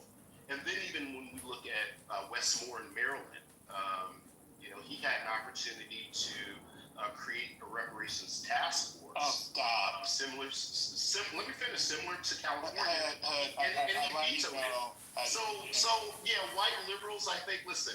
I think that white liberals and white conservatives are just different wings of the same bird. And entrusting our politics to white liberals is crazy. That's just okay. We're having a conversation. So you know, Westmore just said no to a study because he already had pre-studies, right? He said, come back with an action plan and then I'll do something on it. So what was your issue there? And then second, can you not say the whole thing about white liberals are committing ethnic genocide? Because I asked you for an example of I this. said the white liberal establishment. The white liberal establishment. Okay. Yeah. So I didn't. Margaret Sanger did that. I didn't hear an example of the ethnic genocide. Sanger. No, not Margaret Sanger, stupid. Planned Parenthood and Margaret Sanger advocated abortion control, stupid. 20 million. Abortion control, stupid. Imagine if you had 20 Margaret million Sanger black advocated people. for birth control, not abortion, you assholes. Abortion is essentially. Wanted abortion. Read a book, Margaret Sanger And abortion. No, Exactly. stupid ass. White liberals have been genociding like black people for decades. So y'all against birth control? Is that what y'all are coming for now? Yeah, because black people are only one that use birth 20 control. million black people have died. You don't give a fuck. Abortion. How do your black neighbors feel about it? Or do you live in a segregated community? Do you have any black friends? Imagine having more family. Get the fuck out. Yeah, abortion, in my opinion, is essentially ethnic cleansing that's been sold as a woman's right to choose. Just my opinion. Living in a police state is not a liberal issue. But the Democrats and you push know the what Democrats. I think a generation from now, you niggas, kids probably. Oh wow, we're niggas now. That's offensive. Absolutely. Yeah, can we have a debate without ad-hominems? Excuse don't call me a nigga. Democrats push Stop with the ad-hominems. I think we can have a civil discord without you calling people But niggas. the Democrats push separation of fathers from family. Yeah, can we moderate this space? I don't appreciate being called a nigga. Planes go. I'm sorry, I say your name right. How do I say your name? I'm sorry. How do I say your name? King. Okay, I'm sorry. Yeah, you have the separation of family. A generation of now are gonna be talking about the Democrats when all along. Who keeps hitting mute? When all along it's y'all rooting for the fucking military, the police. I'm doing it. Y'all talking over each other. Can you stop, please? Nobody's talking. No, you were, ma'am. I wouldn't have did that. Nobody. Yeah, I was talking. Nobody was talking over me. Okay, so I'm crazy now. A crazy nigga. Go ahead. Thank you. So, yeah, remember how we wanted to talk about the crime bill, but we didn't want to talk about all the black people that was behind the scenes rooting for the shit? Now, y'all are the ones rooting for the shit. A police state. Y'all aren't going to be satisfied till stop and frisk is back. But a generation from now, y'all will be blaming it on the Democrats. And we see you, and we're going to put that in the record. 1984 was the Democrats. 1994 was the Democrats. That was not my point. My point is that there was a whole cadre of Negroes, like Hood, behind the scenes advocating for that, for them to do that. Black people supported the crime bill in '94. People like him, because they didn't quote unquote feel safe, regardless to what the statistics may have shown or whatever. Well, you know, they're also. Can other people talk? Thanks. There were also ministers and business people and a lot of people in the community that supported the crime bill, though, Queen. I mean, we gotta be real with it, that's my and point. not just what you consider just them niggas. That's, It was a lot. I My know, mother's that's my pastor point. supported it, John L. Branham, and he had one of the biggest churches. I think it was on Main and oh, I don't know, over there in that area. So he supported it because every day they would come in for, well, when they go to worship, there was a lot of shit going on. So I'm not. Absolutely. No, You see what I'm saying? I'm not trying to point, push against Lisa. you. I'm just No, adding. no. I'm saying All right, love you. that is my point, Lisa. That's my point. Okay, I got you, sis. Yeah, but and you understand that all a generation later, where were those people speaking up and explaining why they did that during election times when we had the opportunity to vote for the status quo versus a fascist? Where were they reminding people that no, we asked for that? We wanted that. Yes, we ma'am. We were down with the stop and frisk. We were down with the mass incarceration. So, because basically, you're right. So, no way to be You're found. right. Biden did that. Real quick, I just want to tell Lisa. So, interesting enough to your point, 58% of African Americans supported the crime bill compared to 49% of white people. So, black community supported it more. And this is this is nothing but a repeat. We have learned nothing. That is my point. Can you link that? We have learned nothing. Appreciate it, thanks. Listen, let me just say this one real quick. Literally, I think that just because you're black doesn't mean that your politics is anchored in like how politics can benefit the black community. If that's not you, that's fine. But I think that for those black people that want to weaponize and leverage politics to improve the black community, I guess sort of the message that I'm saying is that I think that we need, as black people, that group of black people, I think we really need to start envisioning a different way of doing politics. Because if we continue to sort of fight and banter, between supporting and advocating for Republicans or Democrats, I just think that we're always going to be in this perpetual cycle of like status quo, because neither of these parties are anchored in weaponizing politics to improve the black community outside of just using us for our vote. And I think that as long as like black people just see ourselves, fighting to defend being on plantation A or plantation B, I just think we'll never get anywhere. I think that we need to envision a bigger politic. Why anything that have to do with us is plantation?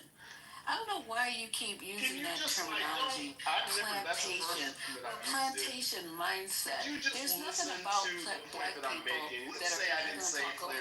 Are you gonna talk over me? Well, I think you're trying to redirect. No, I'm not the point. trying to do shit. I just asked for a minute so I can finish my. That's what it is. This plantation bullshit that you got. Okay, I'm gonna mute you or either throw you down. One or the other. That's fine. You go ahead. One or the other. Yeah, my point. But you coming in here and just loading on, shitting on the stage, talking about plantation this, plantation that.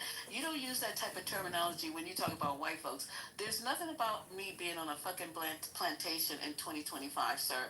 Not one fucking thing. Not my kids, not me, not my family, not my fucking community. So you need to find another fucking talking point when you start talking about, my community. Seriously, I'm getting sick and tired of that. And these white folks come and take this shit that you saying and they take it and they spread it out. Just like we had this motherfucker in here the other day who said that you niggas, and I'm gonna say you niggas, because he called me a nigga for straight out the bat. And I said, how do you find you have the authority to call me out of my name? He goes, because you guys use it as a term of endearment. So I'm calling you a nigga. And this is the shit that you guys started. So don't come in here and start talking about a motherfucking plantation, and then all the people sitting in the audience who don't look like me, who don't give a fuck about me, who don't give a fuck about my community, all of a sudden they hollering, they're echoing your fucking talking points. That's all I gotta say. Thank you. Because you don't recognize that you're being like our community is being used as a pawn right now in this situation? Our community is being used as a pawn by both parties. I'm talking about right now. I'm talking about right now. I'm talking about child pedophiles. Our history as black people in this country politically didn't start on August the 25th, 2025 at 2:52 p.m. Yuri, you can speak to me directly. Yuri, you can speak to me directly. Okay, I said it. So what is the problem with what I said, Yuri? You're on stage. You can unmic.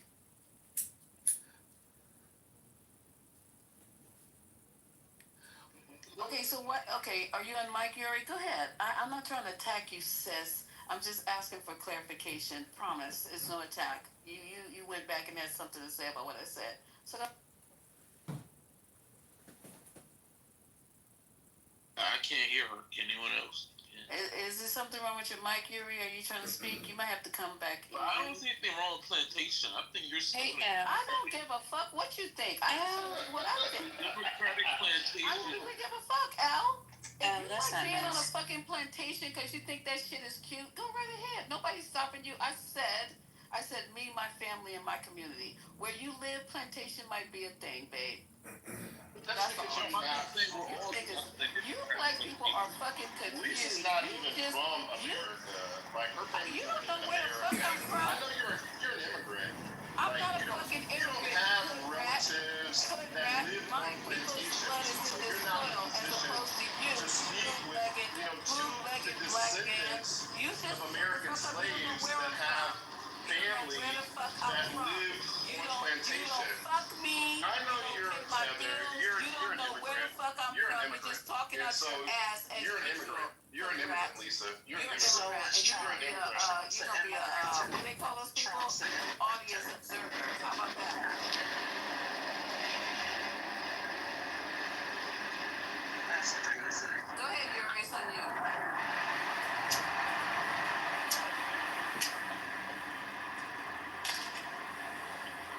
It's kind of interesting that just being It's kind of loud. being used as an insult now. Look, Al. Let me just make something perfectly clear right now. I don't tell you how to feel. I don't tell you what to say. I don't tell you how to take care of your family. I don't tell you shit. I said to me. So don't get on here telling me how to feel about somebody saying that I'm on a fucking plantation. The nerve of you. Who the fuck are you? Are you the black king now? That we gotta, whatever you say, we have to take it and we have to eat it? Who the fuck are you, Oh, Al? no, I'm not saying that. I'm saying that you're offended because it's referencing slavery, but I'm not offended by slavery. Like, I'm not offended. If you're an immigrant, that's probably why you're upset I'm about not a history. fucking immigrant. Would you like me to call you out your name in a minute? My people's blood is in this soil. I am not a fucking immigrant. And what difference does it make if I the fuck was? I am not an immigrant. Did I ever tell you that? Did I ever tell you that? Did I send you a copy of my fucking birth certificate and my passport? Did I send you my people's history? Did I do any of that for you, Al? For you to come out of your fucking ass and call me an immigrant? Did I do any of that? Are you listening to the hood rat because you both men? And you go suck his dick. I'm telling you, I am not a fucking immigrant. So you were 0.5% of the slavery? I bet 50%. Cheese Ados. What's going on here? Yeah, I'm trying to fucking at your stage with these motherfucking coonins. I'm trying to be nice. They don't know me well enough to be in here trying to tell me I'm a motherfucking immigrant. They don't know me. Them niggas ain't even seen me, never met me, probably never heard me come off mic. Now all of a sudden I'm a fucking immigrant to them two coonites. Stop it. I'm not asking you your heritage. Not one fucking time did I come off a mic and question where you from and who you are. Not one fucking time, Al. So what's your problem with me today? What is it? You want me to be an immigrant? You attracted to spicy, indigenous people? Are you? What is going on today? I think you only got a little bit of a lighter color because your family mixed with a white person. What? Shut the fuck up. Light skin. There are a lot of people in this room, sir, who are mixed. Now, what's your problem with it? What's your fucking problem with it? There are a lot of people on this stage who are light of skin, like you want to say. So what's your fucking problem with it? Skin. I don't know what's going on. Sir, Wrong with it, but you're saying you're not a legal immigrant. Cool, where are you from? Are you a recent immigrant? How many generations have you been here? Well, my family heritage goes back to a president. Which president? President Clinton. Hood, I'm about to block your dumb ass. I swear to God, I have nobody on my block list. You're gonna be the first motherfucker to Lisa, do you think that my life revolves around like? Do you think my life revolves around you, nigga? Fucking clubhouse, like. Do you fucking no? I don't think it revolves around clubhouse. You weirdo. I think you come in here and you think you gotta. You think that you can. Like, why do I give a fuck about you? Get out of my drawers, nigga. If you don't know me, climb out. Climb out. I know you like it there. I know you love it there. But climb the fuck out. Let's bring it back. Let's bring it back. He's a fucking idiot. Let's bring it back. Let's bring it back. So yeah, who said that? Who said let's talk about Trump? All right, so let's just stick to knowing what we know. If you have to ask a question, just ask a question. I don't know Lisa's background, but I don't think that she's an immigrant. So we can move along. Next on the docket, what's going on? Nothing? Y'all done? Can I just say really quickly, Be nice, Al. Be nice, Al. I'm not going to say anything else about the whole plantation thing, because I think it's a sore spot for a lot of people in the world. I'm trying to keep the peace. I'm saying for me personally, like when people mention, getting off the Democratic plantation. Is that your wife in your PTR? Al. You know it is. So you better not say another fucking thing to me. Because I will roast and toast and chop and dice your motherfucking ass right now. I'm going to let you know that. May I ask a question? It just shows you haven't matured and grown out of your, Shut the fuck up. So this is something that I have found myself pondering on a lot recently, in the dawn of conservatives, black men, and how they talk about the nuclear family. And for me, I always am stunned or lost on how to continue, because their nuclear family always is an example of the whiteouts of their bloodline. The nuclear family, familial unit that they speak of is never a black man, a black woman, and black children. It's always why does it matter to you? A white woman and mixed children, and they purposely seek out the whiteout of their bloodline, and that is just amazing to me, because in a generation or two that Queen spoke of, their children won't even be black, phenotypically, or y'all look at your own bloodline, and it's comical to me. Like y'all are colonizing your own bloodline, and that is just insane to me. I don't hear why that matters. Cosplay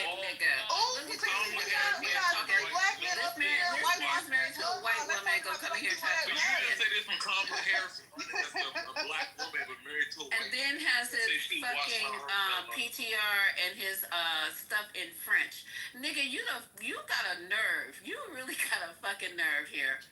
And I'm gonna let you live right now, because you got a fucking nerve. But it's called the nuclear. Hold on, Kusi. Give me a second, Kusi. Kusi, stand down. So it's called the nuclear family. It doesn't matter. I don't think it matters exactly what the race of that nuclear family is.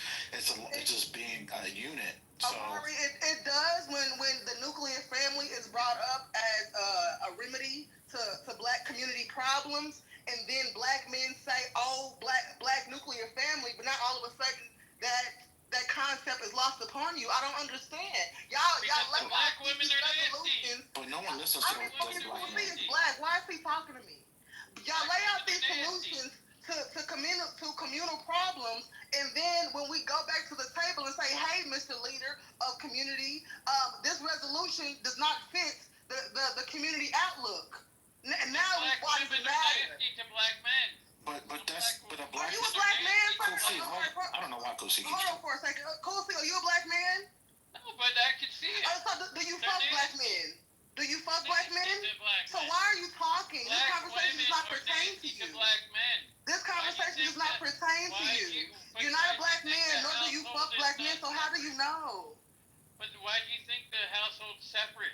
This conversation is not pertaining to you, because if you want me to talk about you, we can talk about how white men have a bad day at work, go home, and commit familicide. White men. Okay? All because you didn't get that raise, and Maria came in and made $2 more than you. Don't start with that. Because white men have familiar problems as well. The white guys well, really have an proves how you're nasty to black men. Y'all are your nasty to attitude y'all towards a daughters. black How man about that? in this country. Ain't nobody more nasty for that family than a white man who has a bad day. Y'all have CP of your children and then come home and kill everybody and commit suicide. What are you talking about? Your boys do it on the street because their mothers are be the only ones raising them.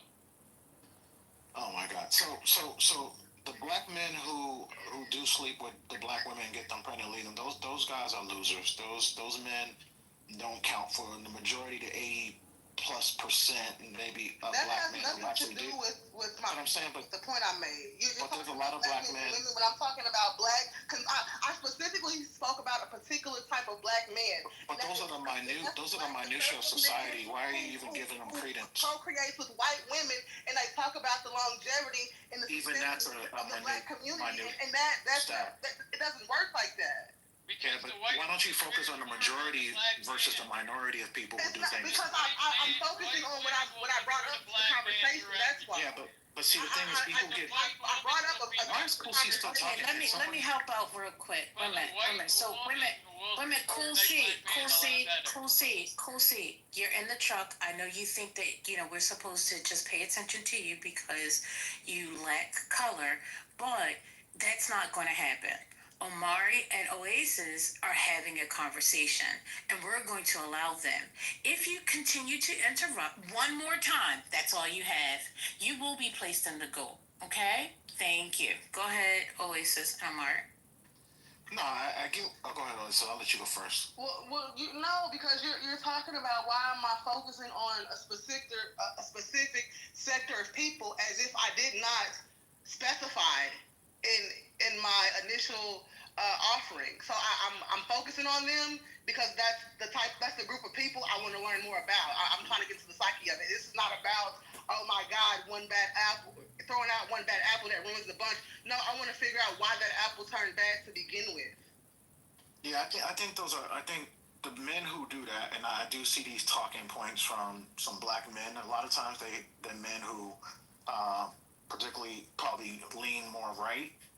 But I would say, I always push back and say, look, why did the black man leave? He laid down with a black woman, got her pregnant, then took off.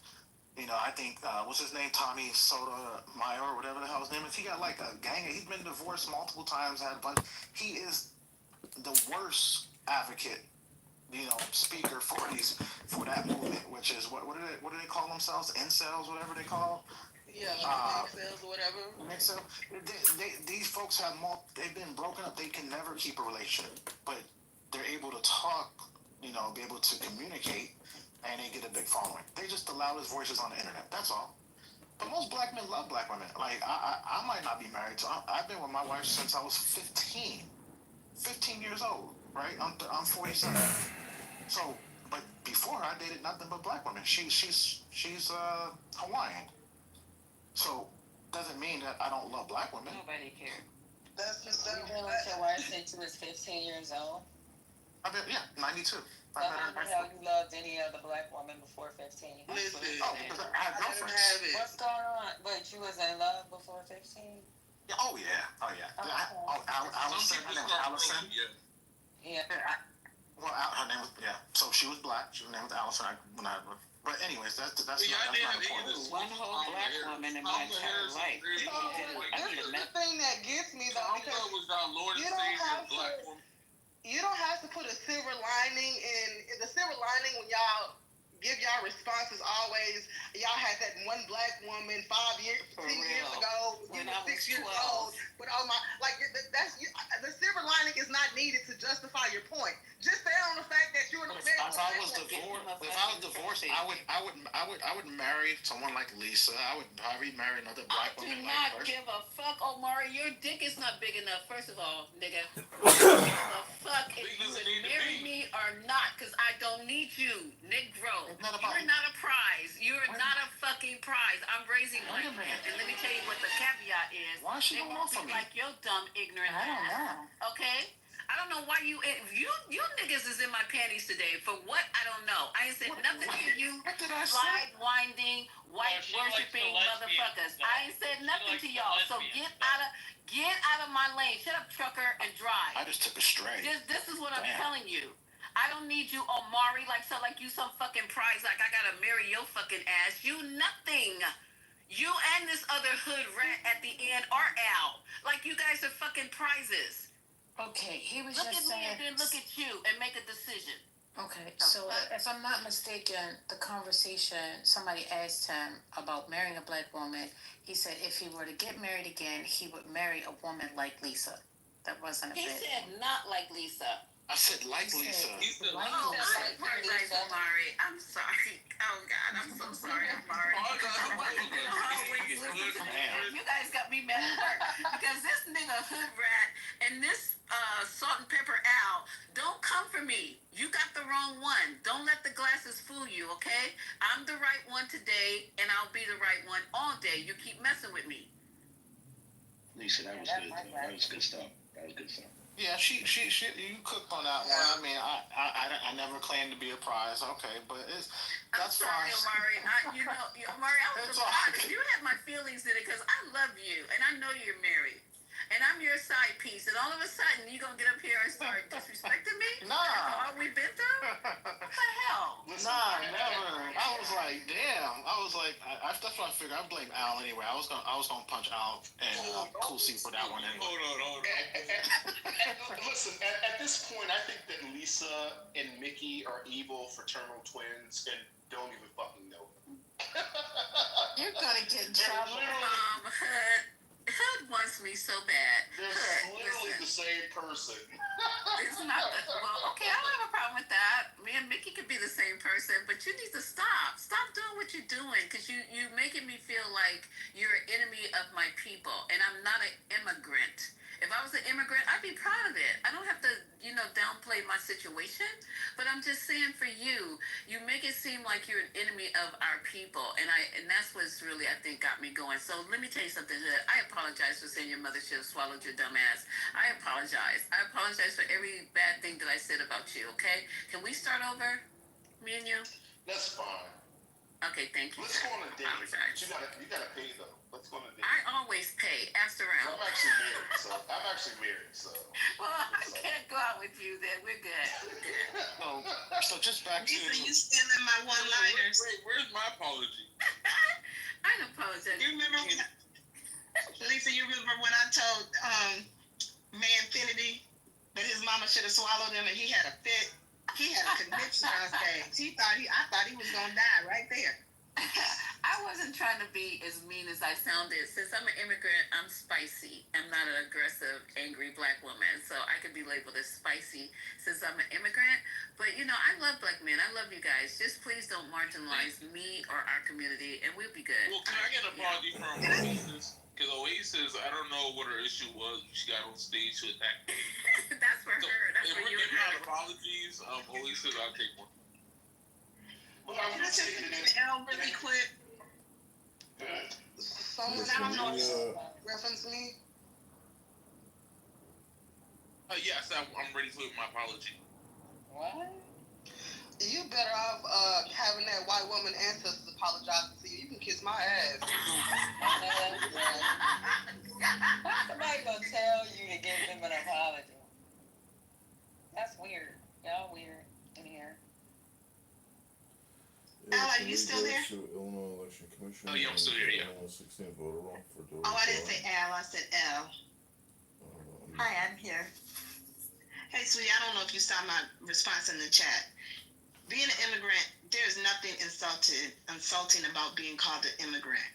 But when a Black American is called an immigrant, if they're not an immigrant, it feels like an insult. Because see, I know my family's passed all the way to slavery. I know where I come from. I know what my family sacrificed. And it's insulting because I was born here. My parents were born here. My grandparents were born here. And my great-great-grandparents were born here. So, and none of us asked to be here. Right. And I can't freaking leave. I wish I could. I'm not going to abandon my children, even though they're grown. I'm not going to just abandon my home and my children. But I wish I could leave because I'm scared about what's about to happen. And it ain't going to happen to me. It's going to happen to Al and anybody else in here that's pretending to be white or our white adjacent. I don't know. Or our white adjacent. I want to hear Saunders. Can you continue? I'm listening. So no, it's not an insult, not at all. Because I have friends from lots of different nationalities, immigrants, everything. I mean, I grew up with a bunch of Jewish kids. I went to synagogue. I did everything because we all went to church together. I went to the Catholic churches. I did everything because we were all together. That's how I was raised. So no, it's not an insult. But then again, it is because when you look at the way we're being. I'm sorry. I was hearing it used as an insult. I mean, I'm proud of being an immigrant, that my grandparents immigrated here and built what they did. I think for you guys, it's like a double thing. It's, they're saying... Wait, what did your grandparents build? They got to America after it was already built. So I'm speaking to... They didn't build not only are they saying that, they're also negating what your family and your descendants did to build this country. Both are. But I was reading it and hearing it as the word immigrant seems to be flung about right now as an insult, which is, first of all, stupid because other than the Native Americans, we are all immigrants. No, we're not immigrants. Black Americans are not immigrants. Yeah, we're not. We did not voluntarily come here like exactly. So so that I understand, because I'm here to understand, what you're saying that when I use the word immigrant to describe my grandparents who came over out of need from Russia and to, flee from the Holocaust, that the way that you guys use the word immigrant is different than that. No, you made a specific point to say that the only people who are not immigrants in this country are Native Americans.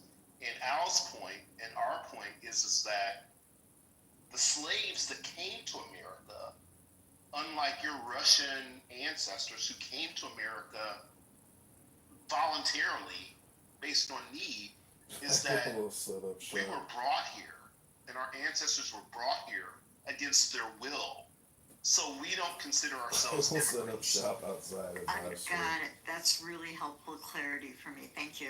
And even worse than that, right? Your ancestors came here because America was a highly developed country based on the free labor of our ancestors, right? So your ancestors fled to America because of economic opportunity based on the exploitation of Black Americans. So for you to get on this app and say, "Oh, we're immigrants," is very disrespectful. No, they actually came here because they weren't really that well liked in their own country. Well, that's their own fault. Usually they had nowhere to go, and America actually turned most Jews away. So there's a lot of history here, but I'm just trying to understand. Though. You can look up anti-Semitism in Europe and where it originated. Yeah, I'm not going to get into that with you. It's helpful for me to understand how you're using the word immigrant. So thank you. Here to learn. Yeah, our arrival as slaves predated the formation of this nation. So a lot of us consider ourselves Native Black Americans. There's some that argue that we're actually indigenous and native to the land. I don't support that position, but I can say that we're native to the formation of America as a union. Yeah, and can I just say for Sandra or anyone else who thinks I have something coming to me because I'm part of the white community, I'm not afraid of anything. All this fear mongering about Trump, None of that affects me. I'm not impacted by You're that. part of what community? He's a part of the white community, he said. They gonna have your ass admit it. He said he's a white man because he put his penis in a white vagina. They So gonna he's a have white your man. ass admit it, and they gonna whip you silly. And every Sunday he gets to sit at the white table when he goes to visit his in-laws. Transition, brother? What in the Rachel Dolezal is going on here? Rachel. He eats chicken with pepper and salt with mashed potatoes and corn. But you know what's interesting? Let me just say, That's what I said, salt and pepper only. But let me just say this is, if this is in fact Al's wife or partner, a white woman, do you think that he, given his... That is his wife. We know that's his wife. It's not the first time we meet him. Yeah, but I'm just saying that given his position on, like, empowering and advocating for black people, that if he were ashamed of his wife, do you think that he would, like, put his photo up? This Negro, where did he advocate for the black family?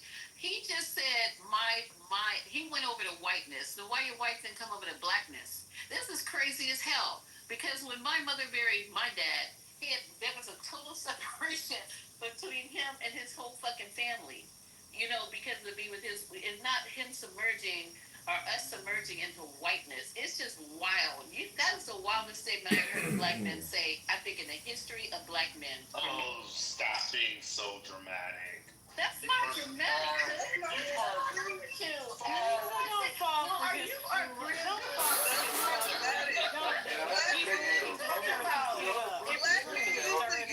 From Black men used to get with black women under the guise of conquering them. You niggas want to be there. And I don't know who the hell, I don't know when this relationship happened. I don't think you the women going to be them older women, but y'all are getting white and moving this fuck up. Let me just say this real quick. And Brian was right. The reason that we lose but the reason that we're constantly losing is our party say that it's $1,000 I think, or something like that, in the GOP. As long as you guys are resources, and what you're doing is you're demonizing interracial relationships, then like, where's that same support to say we need to do those things that you haven't done it for 10 years? You just brought up the interracial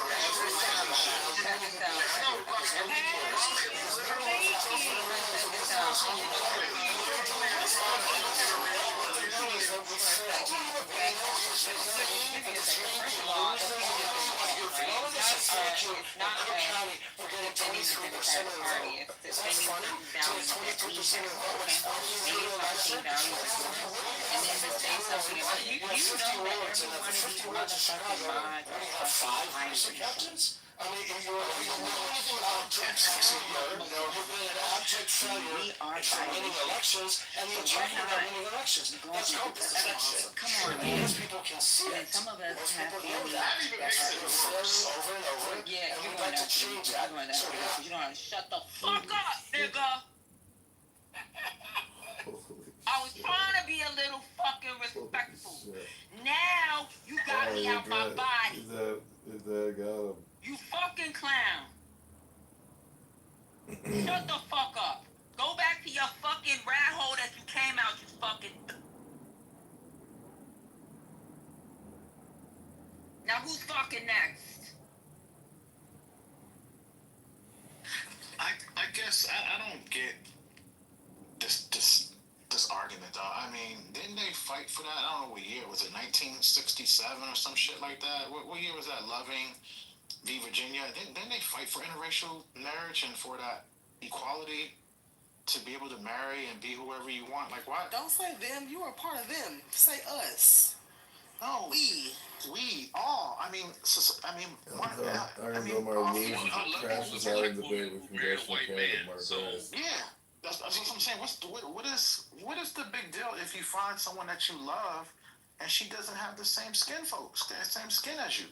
Like, I don't get it. When That's why I'm kind of confused too, because Kamala Harris has 2 immigrant parents. I don't care about anyone's names. No, I'm saying my kid is gonna be black. Kamala Harris is a black woman somehow, even though both her parents are immigrants and they're from they're not even black themselves. So I'm confused how Kamala Harris is black. This whole thing is very, very strange. The way they try to manipulate still be like an outsider to your own body and see yourself doing it, but be powerless to stop it. You know, I understand just a physical drug addiction. You know, you're sick and achy and you feel like shit if you don't take the drug. But, you know, gambling is not palpable like that in the same way. So anyway, I will mute. I've been talking. No, that's fascinating. Kendall Martin loses and crashes out in debate with congressional candidate Mark Rice. Listen.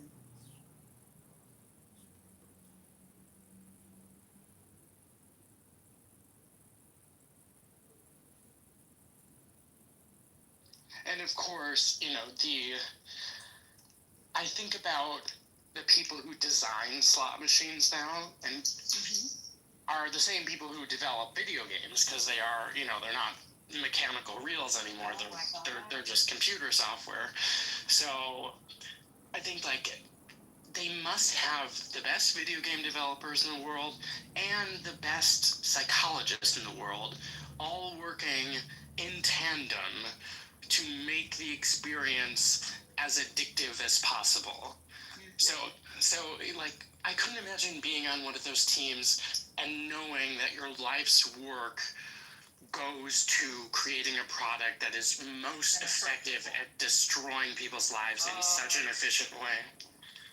Oh my gosh. Hey, good morning, Holly. Was that? Hey, okay. Are you already done with your shower? I am. Good job. Right? Wash your hair and everything? Serendipity is a tiny woman. She's not a big back. Like, it doesn't need to take her that long. Like, what do you mean? I use it as therapy for myself. I'm like, I need an hour, okay? Me too, but I do the therapy showers. Yeah. This was just a get my hair washed. Yes, you know? Yeah, I do. That's right. Well, like the long hot shower from the sand. Oh, God, yeah. Oh, it was nice and hot. They're always nice and hot. Then at the end, I make it super freaking icy cold for like a minute and a half, 2 minutes to cool my body temp. Oh yeah, it's good for you. My house is cold enough that, like, getting out of the shower, you step into a freaking iceberg, so. Yeah, that's the best. I live in a condo, and somebody had the brilliant idea of putting instead of putting the bathroom up where the windows are, they put it in the middle of the unit. You know, like in the middle of the box, basically of several units. So it's on the inside of the building. And so, and what the significance of that is that in a subtropical environment, it traps in moisture unless you have, you know, the fan can only do so much work, but and you have to have a dehumidifier. I don't know how people would survive without one, because then the other really thing is they also have a closet next to the bathroom. What? Let's have everything mold. Where is it? The closet? No, like the geographical region. I'm sorry. In Atlanta, Georgia. Oh, okay. Is that considered tropical? It's subtropical. Oh.